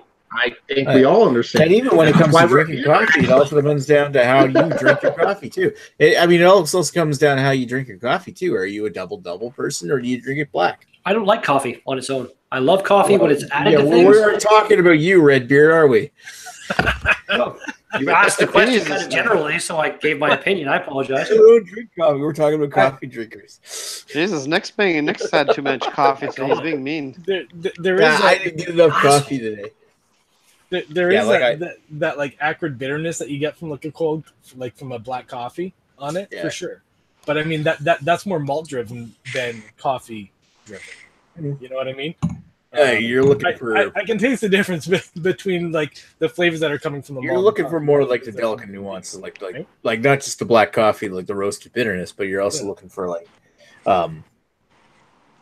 notes within the black, like the coffee's black. You're gonna get like hints of berries and cherries and stuff like that. Anyways, it's still a Berries and fantastic cherries. beer. Cherries and I just probably cherries. won't sit on it that long. I That's don't all. know. And there's also, it's weird, but there's also a way to like differentiate between the taste of the roasted bitterness and actual coffee, even though roasted bitterness can taste like coffee. No, Whatever. I've had enough beer tonight. everybody understands that, dude. Yep. I just think like when you're sitting there saying there's no coffee whatsoever, and then you backtrack and be like, well, everybody, well, there's obviously, roasted bitterness coffee in there. It's a backtracking defense. As opposed to being like legitimate and being like, oh, I understand. Okay, yeah, there is these bits and pieces. Jamie's comment here says, lol, Greg, you don't have to eat cum to know what it tastes like. That's how you win an argument, sir. I don't really think it's it's a good an argument. It's a great debate we're having right here. It You is. start to think it's an argument, you start to think it's a negative thing. Yeah. We all have our own opinions. We're entitled to them. Yep, Doesn't matter if they're wrong or right. that's right. And you're entitled to enjoy the taste of cum. Oh, Jesus Christ. Jesus. It's terrible. I don't know how you like that, Greg, but all the power to you. You know what? With some oysters. Oh God. Some oysters. Let me guess, you licked your own finger. Jesus, Nick. Wow. Nice. It's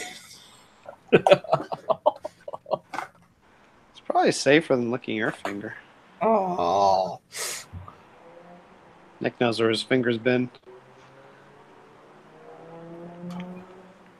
What about Nick's finger? It's been in weird places. What did I miss? Nick likes to finger things. My finger, apparently. Okay. Hey, randomly, Lee, recommendation of Solo. Damn right, man. It was a good movie. I enjoyed it. I'm always right. The new Star Wars? I haven't watched that yet. Fucking, it was like almost like it wasn't a Star Wars movie kind of thing. Like it was a really good standalone fucking kind of action space movie. I enjoyed it. That's what I like about it. It makes all the Star Wars nerds really, really mad because it's not their Star Wars. Even people that like Marcel, he's a huge Star Wars fan, and he fucking hated the most recent one there, fucking The Last Jedi, whatever. I thought that was actually a pretty fucking good movie. I don't know. I go back and forth on Last Jedi, but I mean, to me, Solo was a safe movie. Like, I mean, I don't see what there is to hate about it. I think you could certainly make the argument it's a completely unnecessary movie, but I don't see what there is to hate about it. It's super safe. It's just basically an origin story. You could argue the first 3 Star Wars movies are super safe movies, and they're unnecessary as well. You could probably argue every movie. Since Any the movie original ever made trilogy is kind of unnecessary, really. I don't think any movie out there ever. But it's just funny that a bunch of people who really like the very first 3 movies, and I'm included in that group where those are my favorite out of all of them, pretty much. It's like now they're just like really, really upset because they've made new movies, and I'm just like, you don't have to watch them. Oh no! Now the whole you just pretend they don't exist. Now the whole Kessel Run in less parsecs thing actually makes sense. Oh shit! Oh no! It's so bad. Like, and I just find it funny that they're holding like the original movies up to these weird lofty standards of like, oh, these are super impressive classics. They're some of the greatest space opera dramas ever made. It's like, no, they're kind of just rip-offs of the first Star Wars movie was actually really low budget. It was just it hit way above its belt for what it was. Oh yeah, I'm pretty sure I've told you guys before, but the despecialized editions that you can find online, where they've taken all the footage they can find from like the actual theatrical releases and brought it back to that, because like I grew up, I watched like the theatrical versions of each one probably once or twice when I was really young. And then as I grew up, it became special editions. So I watched the special editions a bunch of times.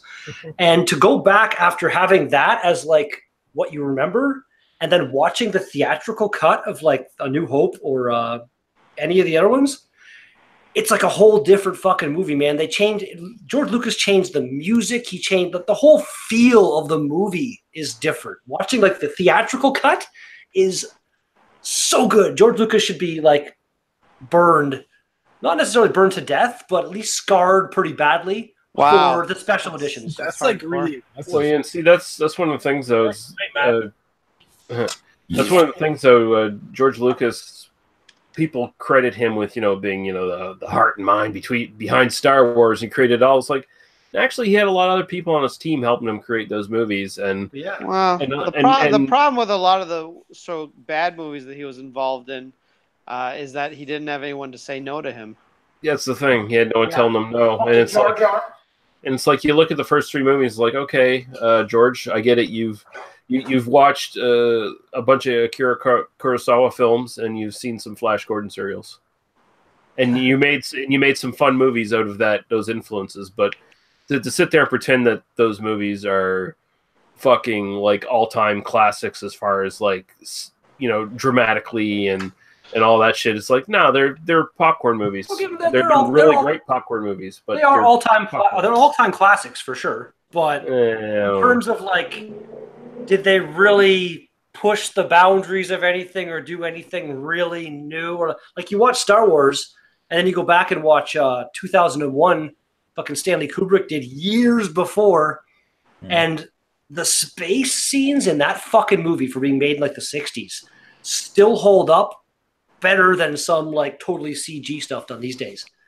That movie blew my mind. Aside from Star Wars so boring. Is more of like a space action fit movie, whereas in Kubrick's movie had a high amount of attention to detail. Well, either one, but I'm saying like just like look at the space scenes in Star Wars. Yeah, and he was actually concerned about the physics of space too. Yeah. See, I'm one of those people, and all my film nerd friends hate me for this, but I think Space Odyssey is super overrated. I think it's a very boring movie. It's super boring. I don't like it. I watched it twice in my life. I'm not gonna deny the first time I ever watched 2001, I fell asleep. I was tired already and had sick with a cold. Hey, I'm not finished. I was tired already, and I fell asleep. But when I've watched it again, I'm not going to deny it's also a masterpiece because the level of detail they did and the suspense that it builds when you get into those scenes, it's just incredible. But if you're fucking tired, of course, yes, it's going to be drawn. It's so weird that it's both boring and amazing at the same time.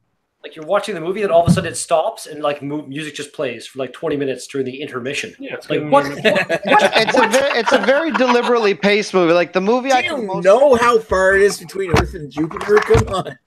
Oh no, touche. Like again, like in terms of the fucking the style of the movie and everything, it still holds up to this day, better than some CG shit that's being made. But in my overall terms of enjoyment, like you're saying, it's just kind of boring and slowly. It's not an action movie. It's not a thrill ride.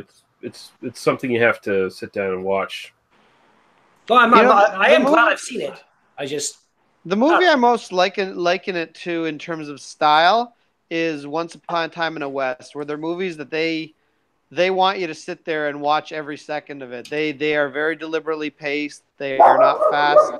And they're both, I think, potentially, excellent movies, but they're both hard to watch if you're not willing to sit down and actually enjoy them. Or try to enjoy them. Once Upon a Time in the West, there's interesting characters and there's actual storyline going on in every scene. Like it's just not a long stretch of nothing happening. Yeah, and then there's also the music, which the music I know in Space Odyssey is not bad either, but the music in Once Upon a Time in the West, kind of like most of the Sergio Leone westerns, is just it's just incredible. Like that movie basically carries the music basically carries that movie. In Space Odyssey, some of that classical music that just kind of lends itself to, hey, let's fall asleep. That's what it does basically.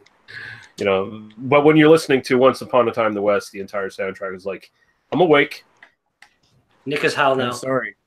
I can't do that, Redbeard. You think the Problem Life from the Venture Brothers is better? We just picked up a fault in the AE-35 unit.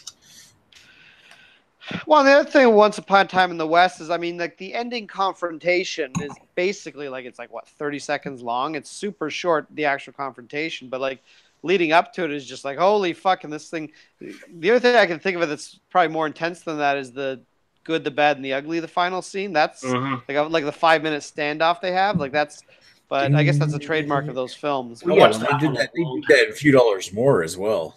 Yeah, that was one of Leone's trademarks, where it's more about the build up and the ritual to violence than violence itself. It's like once you actually get to the shootout, it's like a real shootout, which it just happens within seconds. Like the OK Corral, the actual historical event happened within 30 seconds.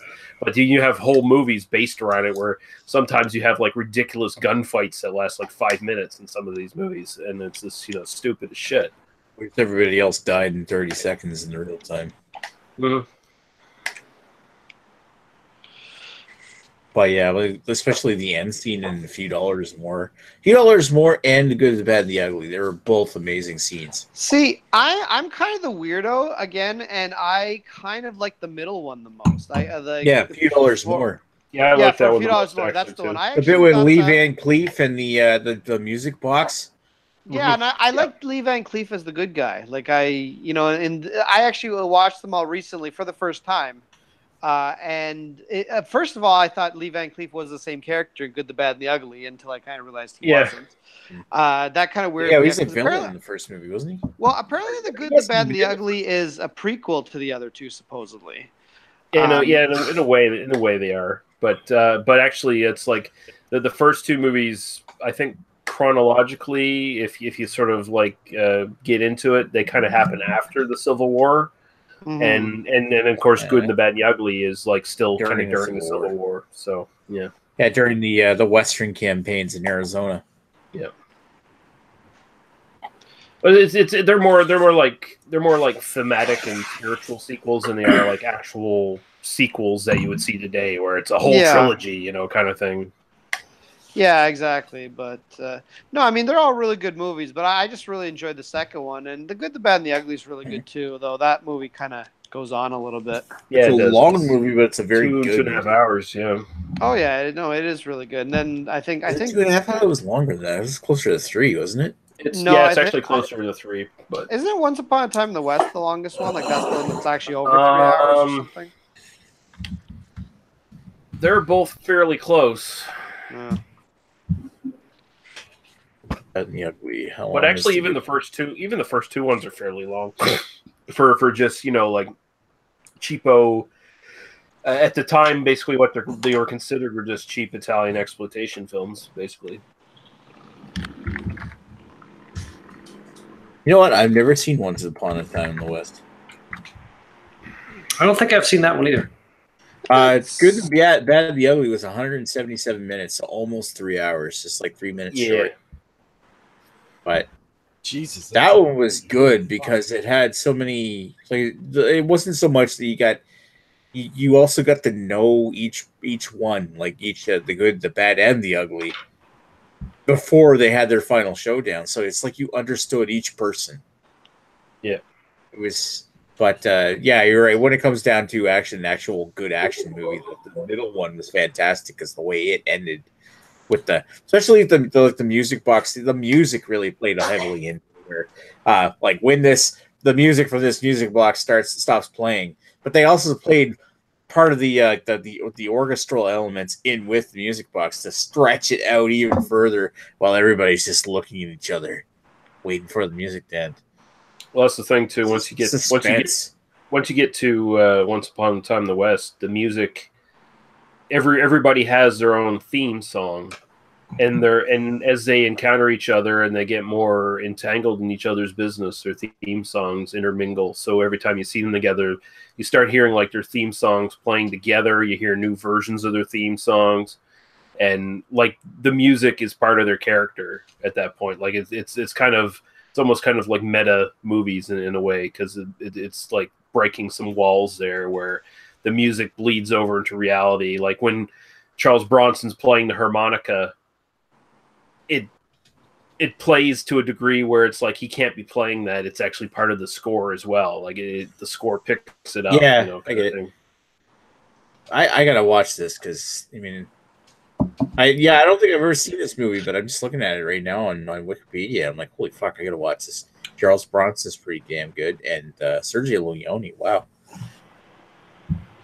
Yeah, it's sort of the unofficial fourth sequel, even though it has nothing to do with the other ones. No, it doesn't have Clint Eastwood in it. It was originally supposed to have them as the. It was supposed to have Clint Eastwood, Lee Van Cleef, and fuck, what's his face? The ugly. Fuck, the guy yeah, I who know played you're talking Tico. about. Tuco, yeah. Fuck, what's his name?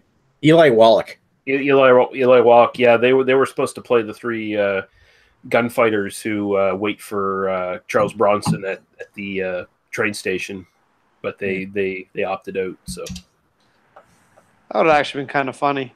Yeah. That would have completely. You did a bunch of other movies. Once Upon a Time in America was his last one. Yeah. Third part of the Once Upon a Time trilogy. Yeah, another unofficial trilogy, basically. But What was the other one? Because there's West America. What was the other one?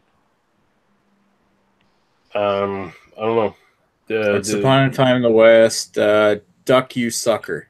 Yeah, Duck You Sucker was the other And one. then Once Upon a Time in America. Huh. America. America. Starring Robert De Niro. Yep. It's a gangster movie. And Joe Pesci, too. Seriously? Like a spaghetti gangster? Yeah, basically a spaghetti gangster movie, essentially, in a way. But it's set in America and everything. It's just basically Sergio Leone doing his version of like The Godfather kind of thing, in a way. That'd be kind of cool, actually. That's how well rated was that? I mean, you got Robert De Niro and Joe Pesci. That's got to be in the 80s. That's got to be pretty damn good. It won Best Costume Design at the British Academy Awards. Yeah, I think I don't know if it was released in the best shape when it first came out. Like I think there's been subsequent like recuttings of it and stuff that make the movie better, but I don't know if it was so well received when it first came out. Yeah. Going back to the Man with No Name stuff, the Clint Eastwood stuff, that's got to be three of my favorite movies of all time right there. Like that. I missed that. What are the three movies? I'm sorry. Huh? Oh, what the Once Upon a Time in the West trilogy or the Man with No Name trilogy? Oh no, I just heard your favorite top three movies, and I figured they were like three. No, I mean I love a lot of movies, but I mean the three of my favorite Clint Eastwood movies, especially westerns. The Dollars trilogy, of course. It's cool. Clint Eastwood. You gotta love westerns. I never watched a lot of his like western stuff. I watched like Unforgiven. I've seen The Good, Bad, and the Ugly. A couple other ones, Yeah. but I Clint Eastwood, like Gran Torino, is like last movie he did there. That was an excellent movie. That was a really fucking good movie, man. That was really well done. Like, and like he's got to be like 80 something now. Like Clint Eastwood is an old man. He looks old. How old is Clint Eastwood now? He's 88. He's up there. He was born 1930. He's just younger. He's younger than Bob Barker.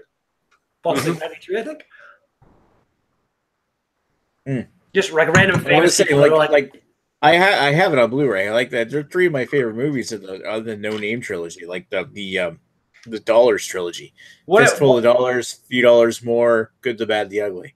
What I thought you were going was like, what do you have like a top three like favorite movies of all time kind of period thing?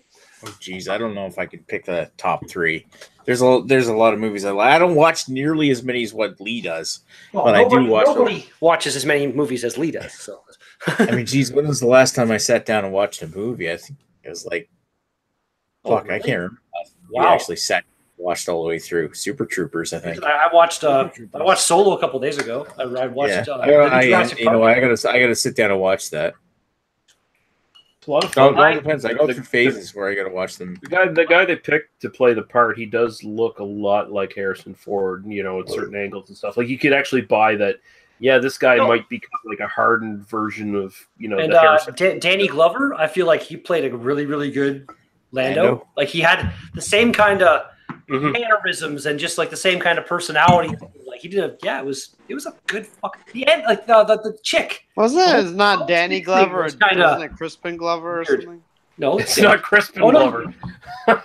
Donald Glover. So I'm sorry. Donald. Donald Glover. Yeah, I was gonna say it Sorry. wasn't Danny Touche. Glover. Touche. Yes, the dude from Community there. Yeah, that yeah. guy. Oh, Yeah, no, he did a great job. Childish Gambino, the This Is America guy. Yeah.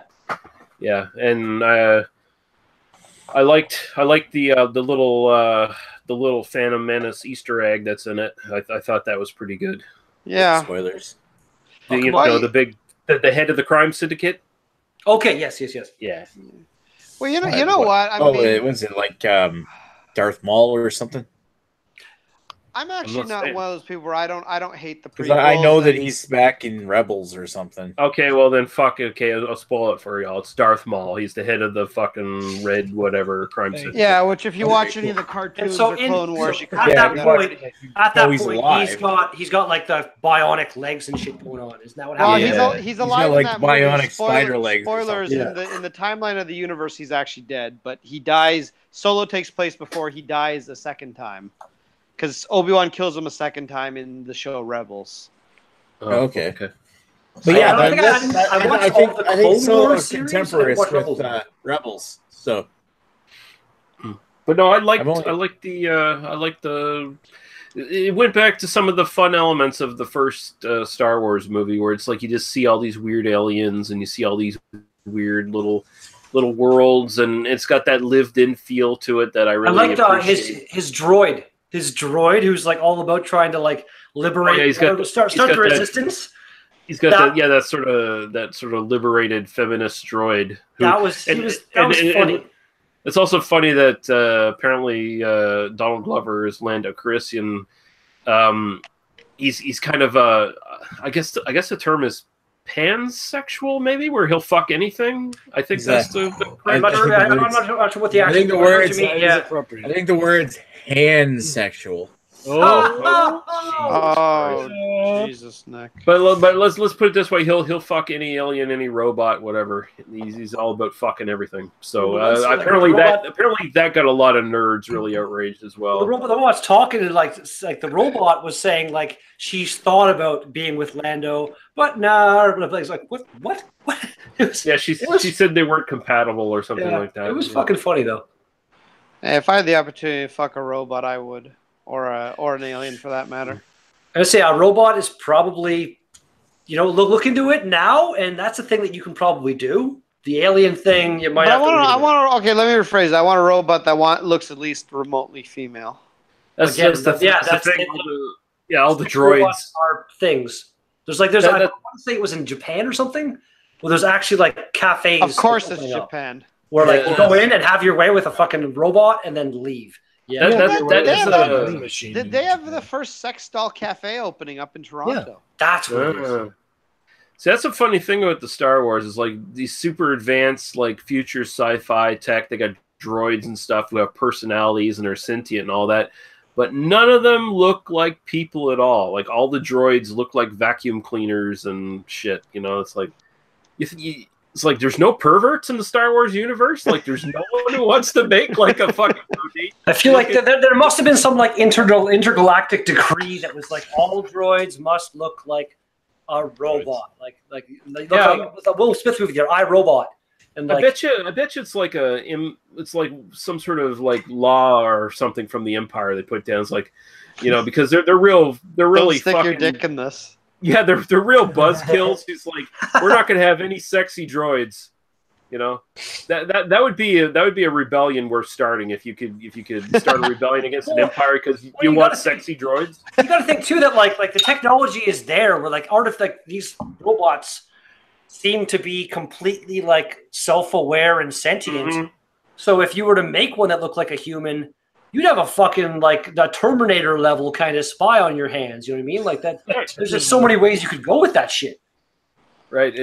Again, then that's why I go like these movies are not great classics in the sense that I'm thinking of classic movies. They're fun movies, but there's not there's big holes in the thought process behind some of these things. Random kind of tangent to like the whole cyborg human thing. I'm assuming Lee's probably seen it. Ex Machina. Have you seen that? I haven't seen that yet. No. That's actually a pretty good movie. Watch like the way that movie ends is like one of those like really kind of holy fuck.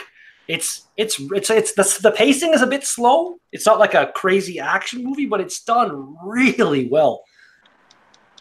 Yeah, and the cyborg chick is just fucking gorgeous. My God, even with her like clear plastic head. Oh. All right, so like 30 minutes in on this beer, so I'm still on the Cafe del Bastardo. It's got to have warmed up now. Yeah, it's warmed up. There's still no fucking coffee flavors. It's all still very malt driven. It's still very bitter. Matt's gone now. I'm just going to agree with you all day long. I agree. You're right. It's still a very awesome beer, very sweet, a nice bitterness to it, but there's no coffee flavors to it. So was there like some sort of argument about? Yeah. That? Well, Matt was, because I was away, so like Matt was wrong. I came back and I'm not going to say that Matt's wrong because if he got it early, if you got like a fresh, brand new release of that beer, maybe it did. Sorry, go. No, I was done. I was done. Sorry. Go Red. Go. I did. I'm done. So this is a beer that has two different stages. So fresh off the line within your hands within like 2 months, you're going to get huge coffee notes on it. But after that, after you put it into a cooler, after you age it, it's going to the coffee flavors die out. That said, it's still fucking amazing. It's really good. You still get huge bourbon flavors, really sweet fig.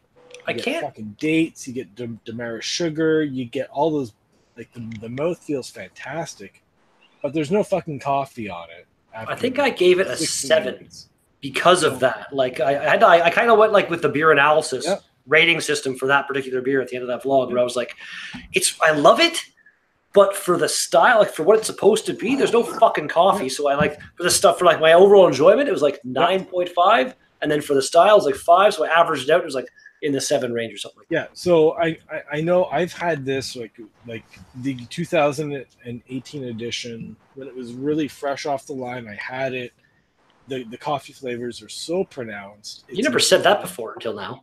Oh, whatever. You should have said that. You should have said that to Matt while he was still. It's also different years, different vintages too. Like I don't really think it would have mattered. If you say different vintage, but I'd say maybe the barrels might change a bit, but the beer, it's always starts as it's Bolshevik Bastard is the base.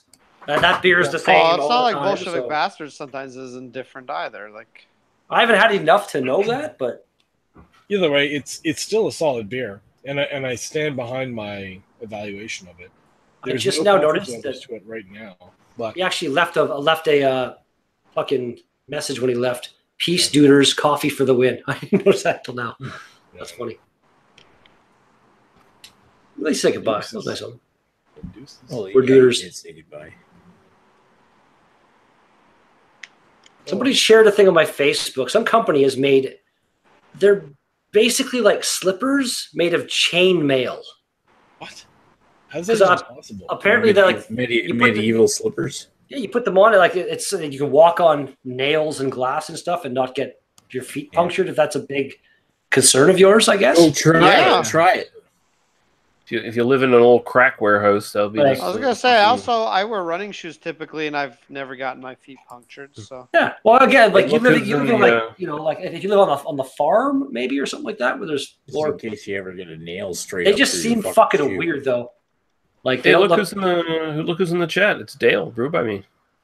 What? Are you kidding me? No, he's in the chat. This.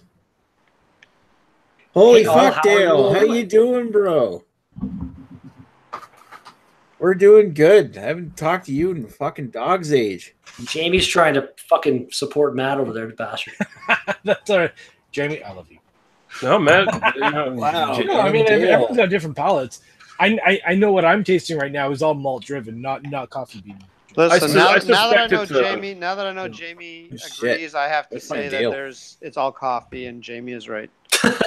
I suspect there's both a palette difference, and then there's just a again, aged versions, different versions. I also You guys think have. different years make a big difference. Yeah. Sending Dale a link here.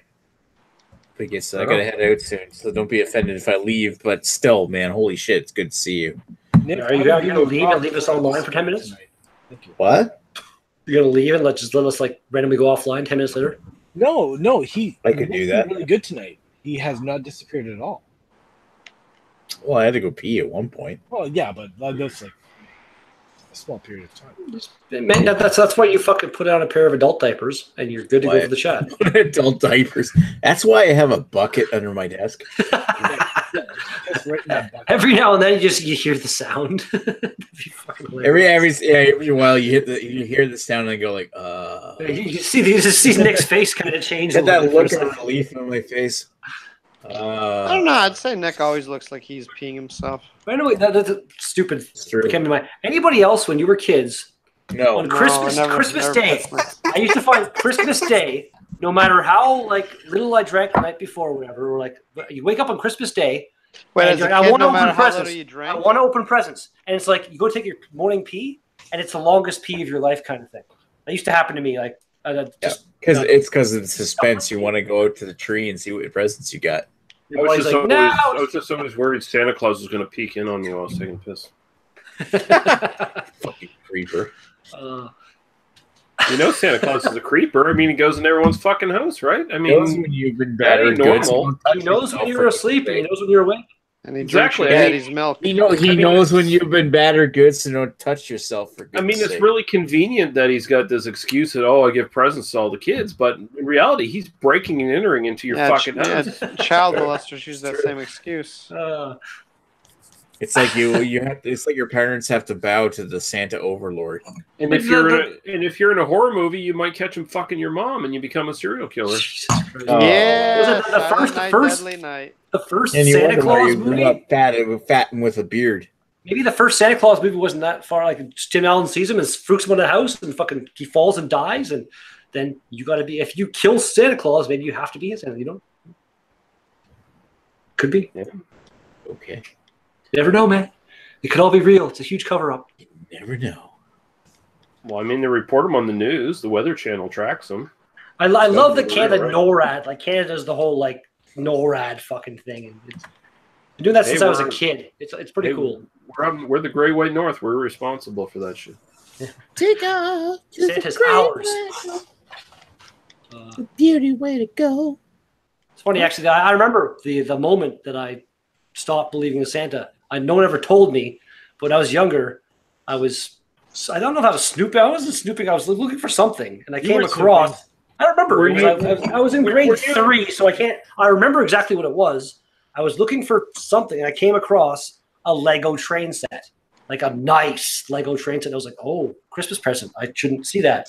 And then on Christmas morning, that present was from Santa, and just like right there, it was like, "Okay, Santa's my mom and dad. Cool." So That train though was bad. So I wish I still had a train. This was like 4 years ago, right? Yes, I was in grade 3 4 years ago. Yes, I believe it. I got held back a lot. I didn't hear the grade 3 thing. I don't know, like it's cool though. Like being a kid and just having that ability to just kind of believe. Yeah, you got that innocence and that belief, and then you find a dead body in the train tracks, and then it's all destroyed. Jesus Christ. My uncle growing up, my dad, I think it was, I heard about it. They were swimming one day and came across a dead body in the lake. That'd be a fucked up thing. You want to see a dead body?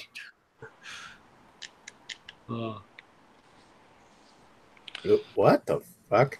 Like aside from like going to funerals, I've never, seen like a dead body. I've only seen real dead bodies on Live Leak. I haven't seen one in person yet. Yeah, I guess 4chan and shit. I've seen an ISIS video or two. That shit's fucked up, man. Like, And Like, where they have them like there's like I- 10 people like lined up in a row, and the person just walks by and like just beheads them all. It's like unfortunately, man. I have seen. Oh yeah, okay, yeah, touche, buddy. That's yeah. unfortunately I have seen a dead body before.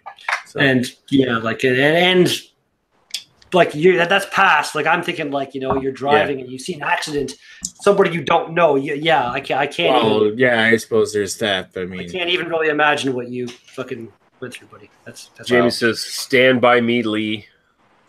That's right. I don't want to find you stand by dead. me I don't want to when find you're you. not strong. Yeah, I don't want to find you dead by the train Eric tracks. Gilbert Jamie, says I I'm just saw one saying. get hit by a car. Ew.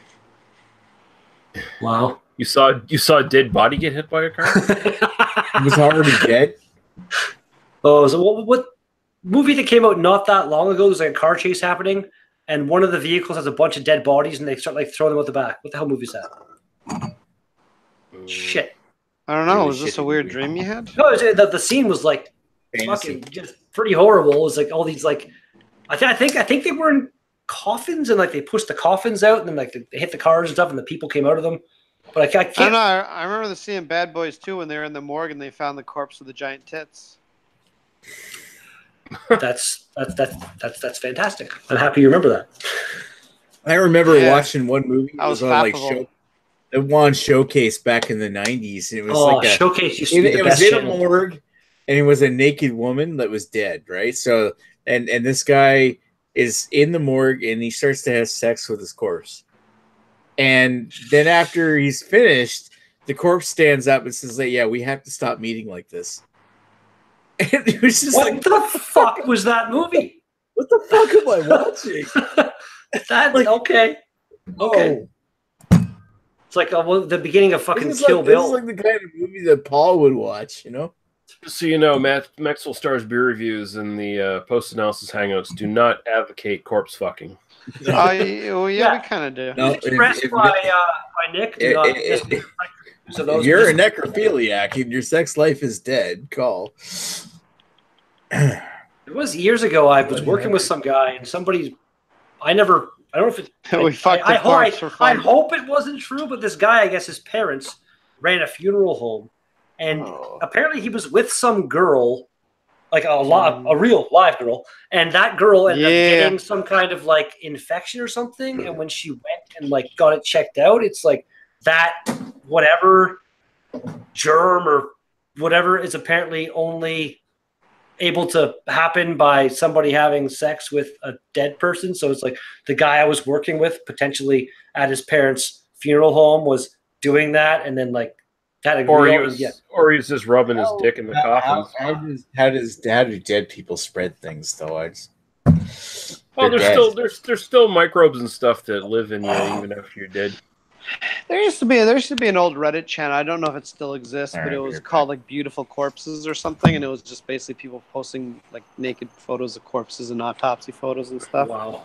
Rotten.com They actually did is- they did a pretty big crackdown on Reddit for stuff kind of along those lines relatively recently. So I would not be surprised if that is not a thing.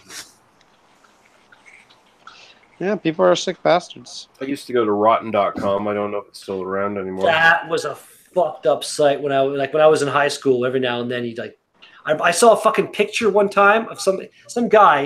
It was like, this is why you wear a full face motorcycle helmet. I guess he'd flown off his bike with like just the top helmet on, and like hit the ground and like with his shin and like slid. And the picture was basically him with like this part of his fucking face gone. It was like a mouth with like a tongue hanging out. It was fucking like it's. And I can like still like vividly see that image. Like it's just that stuck with me kind of thing. That was a messed up website, man. If you haven't watched the movie Gerald's Game yet, you should watch that. There's a nice gloving scene in that. I'm gonna go ahead and never watch that movie ever, ever. Yeah, I'm never a big fan of degloving injuries. Those are gross. It is gross as shit. It's like, whoa, how do you recover from that? I don't like watching like that kind of shit. Like a horror movie for me should be like, like more jump scary than like just straight up, let's just show you what we can get away with and not have to rate ourselves X. Well, it's the same reason why a movie like Halloween is 10 times scarier than a movie like Saw. That's what I mean. Yeah. Like I'm sure I must have, I think I saw Halloween when I was young, and it was like, yeah, like just like it's fucking scary. But it's like you watch Saw, and it's like just like I saw when I was way too young. I probably saw when I was like 6 or something, and it scared the Saw's fuck out of me. just like disturbing. Like, I never watched past number 2, the scene in number 2 where the chick gets thrown into the pit of used needles. Yeah, That was like I have a freakish fucking phobia of needles. Like if I have to get a shot or something, it's like I looked it away and it's like it goes in and like my entire arm will go numb. It's just like, I couldn't. I'm not huge on needles either. I don't have a phobia, but I'm not huge on them. But yeah, that scene was pretty disturbing. Since like, those needles ain't clean. There's no I'm in like the zero risk group for like starting any kind of like injection type drug stuff. there's never fucking never. Oh. And just not most of the time that those kind of drugs are like the bad drugs. The bad ones. Yeah. Yeah, but when you have to inject it, it's probably bad. Anything you inject or snort is generally not great for you. There was the episode, I don't know if it was a Jackass or like just one of Steve-O's own videos where he had fucking walking around with an IV full of vodka. Oh my god, are you serious? He got so hammered. It was pretty funny. I can't imagine why. Ironically, he's now a recovering alcoholic. Yeah. Steve-O, you gotta say he's had a hell of a life. The fact that he's still alive. What a hell of a life. The best thing he could have done for himself is to get a fucking air bubble in that IV. Wow. He's a fuck Steve-O. He's a waste of fucking space. He's a human refuse. Now that I've seen interviews with him and stuff, now that he's cleaned up and he's not like the idiot he used to be, he's actually, I don't think that bad of a guy. Yeah, I agree with that. I want to say, I think he was on Hot Ones. I watched like an interview. I think it was on Hot Ones, and he was. Sorry, did you say you thought he was Hot Ones? No, I say on Hot Ones. It's a YouTube show that chicken wing show on YouTube. I've told never people heard of it. No, check it out. It's actually a pretty entertaining show. Yeah, it's quite good. Basically, the guy just interviews you while you're eating hot wings, and they just try all the different sauces for each hot wing. I've seen shows similar to that. But. Well, there is. Actually, randomly, I'll copy the link and why not? Steve-O was on an episode, and it was actually like this is him kind of like way more of a human than like Jackass and his own videos type shit. And Hot Ones is just a really, really good show. The season finale for the one that just ended was Jeff Goldblum. That was a good episode. Yeah, I saw that. That was pretty good. Yeah, took the tiniest bites humanly possible, but he's a very entertaining human being.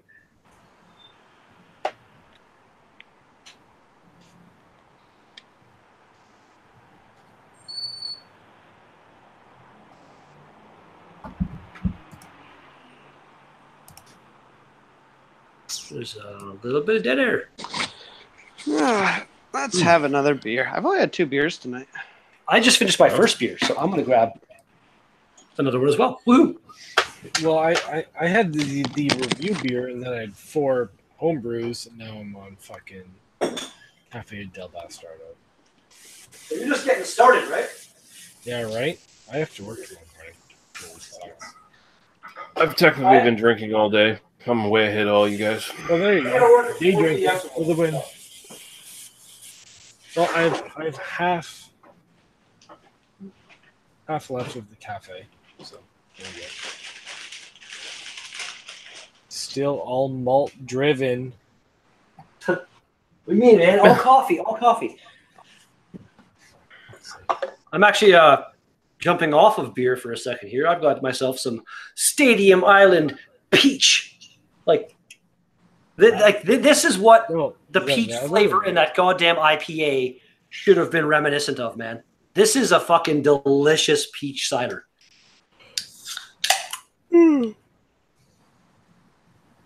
Well, These hopefully, guys actually randomly. I think they're the only cider company that ever sent me free stuff. It was random. well, at least it was free. Yeah, but no, it was good. It was. I would have paid for it. It was good. So if you were going to That's even review better. it, would you say you were going to side with them? Like cider with Oh, Jesus. I had to throw a Nick level joke into that fucker. yeah, that was pretty bad right there.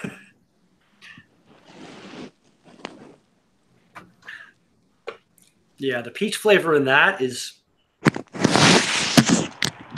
very pronounced. Big fan. Eric was snort oxy, smoke meth. All right, there we go. Oh, Good times. okay. Natalie Portman was on. Yeah, actually, Scarlett Johansson was on there as well. I think it was. There's been a few like really, really pretty ladies on Hot Ones. Oh, I haven't seen that episode. I'd like to see her sweat. Mm. Probably not the way you would really like to see her sweat, but yeah, I know what you mean. I was going on the Jackass thing. Johnny Knoxville was on an episode. Buddy from Epic Mealtime. Oh yeah. Henry Rollins was on one. T.J. Miller was on one before the whole. I saw the Rollins. Everybody hates I saw T.J. the Miller. Rollins one. Guy Fieri was actually on an episode. Oh, And come if you're on. one of those people who hates Guy Fieri, Yeah. watch that fucking episode. He is the most down to earth, like normal person when he's not being Guy Fieri. Guy Fieri. I want to see Gordon Ramsay on that show. Everybody wants to see Gordon Ramsay on that He's show. throwing F-bombs around like once. James Franco and Bryan Cranston were on one episode together. That was I pretty saw good. that one. Ricky Gervais. I think he failed. Yeah, he did. I think. Yeah, I seem to recall. Was there a Charlie? I don't think I saw the Charlie Day episode. Really? Coyote Peterson, the guy from Brave Wilderness. Do you think Bill Stop. Cosby will get on that show? Rhett and Link were on an episode recently. If you watch Good Mythical Morning and stuff. The pudding pops. Bob Get some- Saget was get on some there. Bill Cosby and maybe. Oh, I feel like there's actually a. Harvey Weinstein. He's not doing much lately. You know what? When I said Scarlett Johansson, I think I was wrong. It's actually Charlize Theron that I'm thinking of that was on the show. Oh, I don't want to see Charlize Theron. Fuck that shit. Oh my god, Really? it's terrible. She's just as sexy as Scarlett Johansson. No, she's really not. I don't. Okay. You know, everybody can have their own opinion. I think Charlize Theron is fucking crazy sexy. And she was in that. I'll be honest. Up until now, I thought they were the same person. That's the movie that she was in recently where she plays like a spy person. Blonde something. That was a fucking good movie. Oh, And Platinum Blonde or whatever the fuck it is. Platinum Blonde. Yeah, I she was haven't, something I haven't like seen it. she was naked a couple times too. It was good stuff. that. Sure. She's sexy. There you go. I'm not denying that she's sexy. I'm just saying she ain't no Scarlett Atomic Johansson. Blonde. Atomic Blonde. What? There you go. I don't know. Right. Like I just Which is the one in Avengers? Scarlett Johansson. Scarlett Johansson. I like her. Like again, she's very sexy. I just find Charlize to be I don't know, sexy. I liked her in Fury Road. I thought she was pretty hot there. The one arm and all that shit. You Oh yeah, Well, she was doing I things remember with that her. no. Well, let's look at Mad Max Fury. Okay, I'm thinking of the Yeah. movie just Fury with that the war movie with Brad Pitt and shit for some reason. No. Yeah, good movie, but yeah, no one armed Charlize. And yeah, the Scarlett Johansson, the movie with her where it's like I would say like her sexiest role in my brain's opinion, The Island. She was fucking crazy sexy in that movie. I really liked her in Ghost World because she looked like the chick next door that was like super hot that you wanted to bang. You I don't didn't think realize I've she was seen that. super hot. Ghost World? Ghost World from back in the 90s with Thora Never- Birch. I never saw Ghost in the Shell, which was her. She was okay in it. The rest of the movie was not good. She, When I- that little when Lucy I- movie. That was a weird movie. When I was growing up, the chick next door was a fat man Well, there we go. I who hope was you didn't old, masturbate to him, because that'd be awkward. not more than once. That's Well, just there kind of you go. weird that you consider him the chick next door. That's what's most disturbing about that. Actually, I think he had a He fat showed wife, he too. showed little Greg some things. I'll be your huckleberry. Jesus. I've managed to repress those memories by drinking lots of Miller High Life. There you go. You want some candy, neighbor boy? Jesus. Too close to home there? Does that bring up a... No, that was just very racist. What? How's it racist? That was very clearly like an 1800s black man that you were impersonating. That's what you got out of it. I think the racism is on you more than anyone else. Nick, you need to censor your channel. My God. Yeah, Nick, where'd you go? Goddamn Django. All of a sudden, fucking Greg here's going back to the Annabelle himself, and he's fucking talking about cotton picking fields and shit. I'm sure he said all that in the last 5 minutes. All right, well, I'm going to enjoy the last few sips of this malt-driven, coffee-flavored Imperial fucking stout. Yeah, do it. And sounds like I missed a real hell of an argument. I need to rewatch this fucking hangout. Oh yeah, it was great. It's really tasty though. It's really good. Yeah. Anyways, Cafe del Bastardo from Nickelbrook, 2018 vintage, very tasty. 6 I months. really feel we aged. need to do a beer analysis on this now. That'd be cool. I'd be down for that if I'm I'd be stupid up for work. It's actually funny though. I ended up having to work tonight, but on the other side, if I didn't have to work, IPA number 6 still has not showed up here in North Bay. Really? I know that at least hasn't? I know. Where I would you know get the your original, Ken? Sudbury. I know that the LCBO downtown has ordered it in, but it hasn't arrived yet. Got some comments here. Earth says not as entertaining as The Fly. I assume he's talking about Jeff Goldblum on Hot Ones. Yeah, probably. And, yeah. And Jamie says, first time I've ever disagreed with Lee Charlize Theron is sexy. I said she was sexy. I just didn't say she was as sexy as Scarlett Boob Hansen there. And then Eric Gilbert says, highlight pairs well with meth. Basement. Jamie says, Charlie's in Arrested Development was great. Everyone thought she was British, but she was actually developmentally delayed. Oh yeah. Aww. And now Jamie says, LOL, Ash is arguing with himself, drunk on coffee, tears. I think I am. Jamie, I think you're 100% correct. I don't remember Charlize Theron on Arrested Development. I am arguing with myself. She played the retard. I can't. She, like, I haven't watched. Is it the new season? No. Okay, because I haven't watched the new season yet. If you ever wanted a rude awakening, watch the old ones, and I thought Portia de Rossi was pretty hot on those, and then the new one where she's just full of plastic surgery. Like you literally won't even realize it's her. That's funny. I just remember the guy Tobias or whatever the guy that was like going for the Blue Man Group. But never nude. I blew myself early today just in case. So like just he covered himself in blue, but he says I blew myself. The only thing I know from Arrested Development, because I've never watched it, but it used to be a personal joke between me and Daniel Harper and a couple other people that Chad of Chad's beer reviews looked just like Buster Bluth, the guy with the I guess the dude with the yes, he looks a lot like him. He does. He got his hand bitten off by a seal or something. Mm-hmm. Yeah, we used to talk beer and stuff. And we were still sort of in the like beer tube circles. We used to say, oh, Buster did this. Buster said this on this video or whatever, That's funny. I would say, what, the first, I remember the Fox, it was 2 or 3 seasons are 100% worth rewatching. They're amazing and they're not that long. Like you can probably bust through them in a weekend. They're like short seasons, yeah. And then the Netflix one is garbage, and I'd recommend not watching it at all. I would not say it's garbage. I'd say it's different. Like they had the issue with like when the first few seasons were made, none of these people were at nearly as huge as they are now. So like we're gonna come back and make it again, and they had all these scheduling fucking issues. So the 4th season, whatever it was, is different in like the pacing and the way it's set, but the jokes are still there. It was still pretty fucking funny. Now, what I've heard, I don't know if they've. Well, no, there isn't a new one, but apparently there is. Recut the 4th season. No, there isn't a new one. They recut it. It's the 4th season again, but they recut it. So it's supposed to be different. I'll look it up. I am right now. No, there is no actual 5th season yet.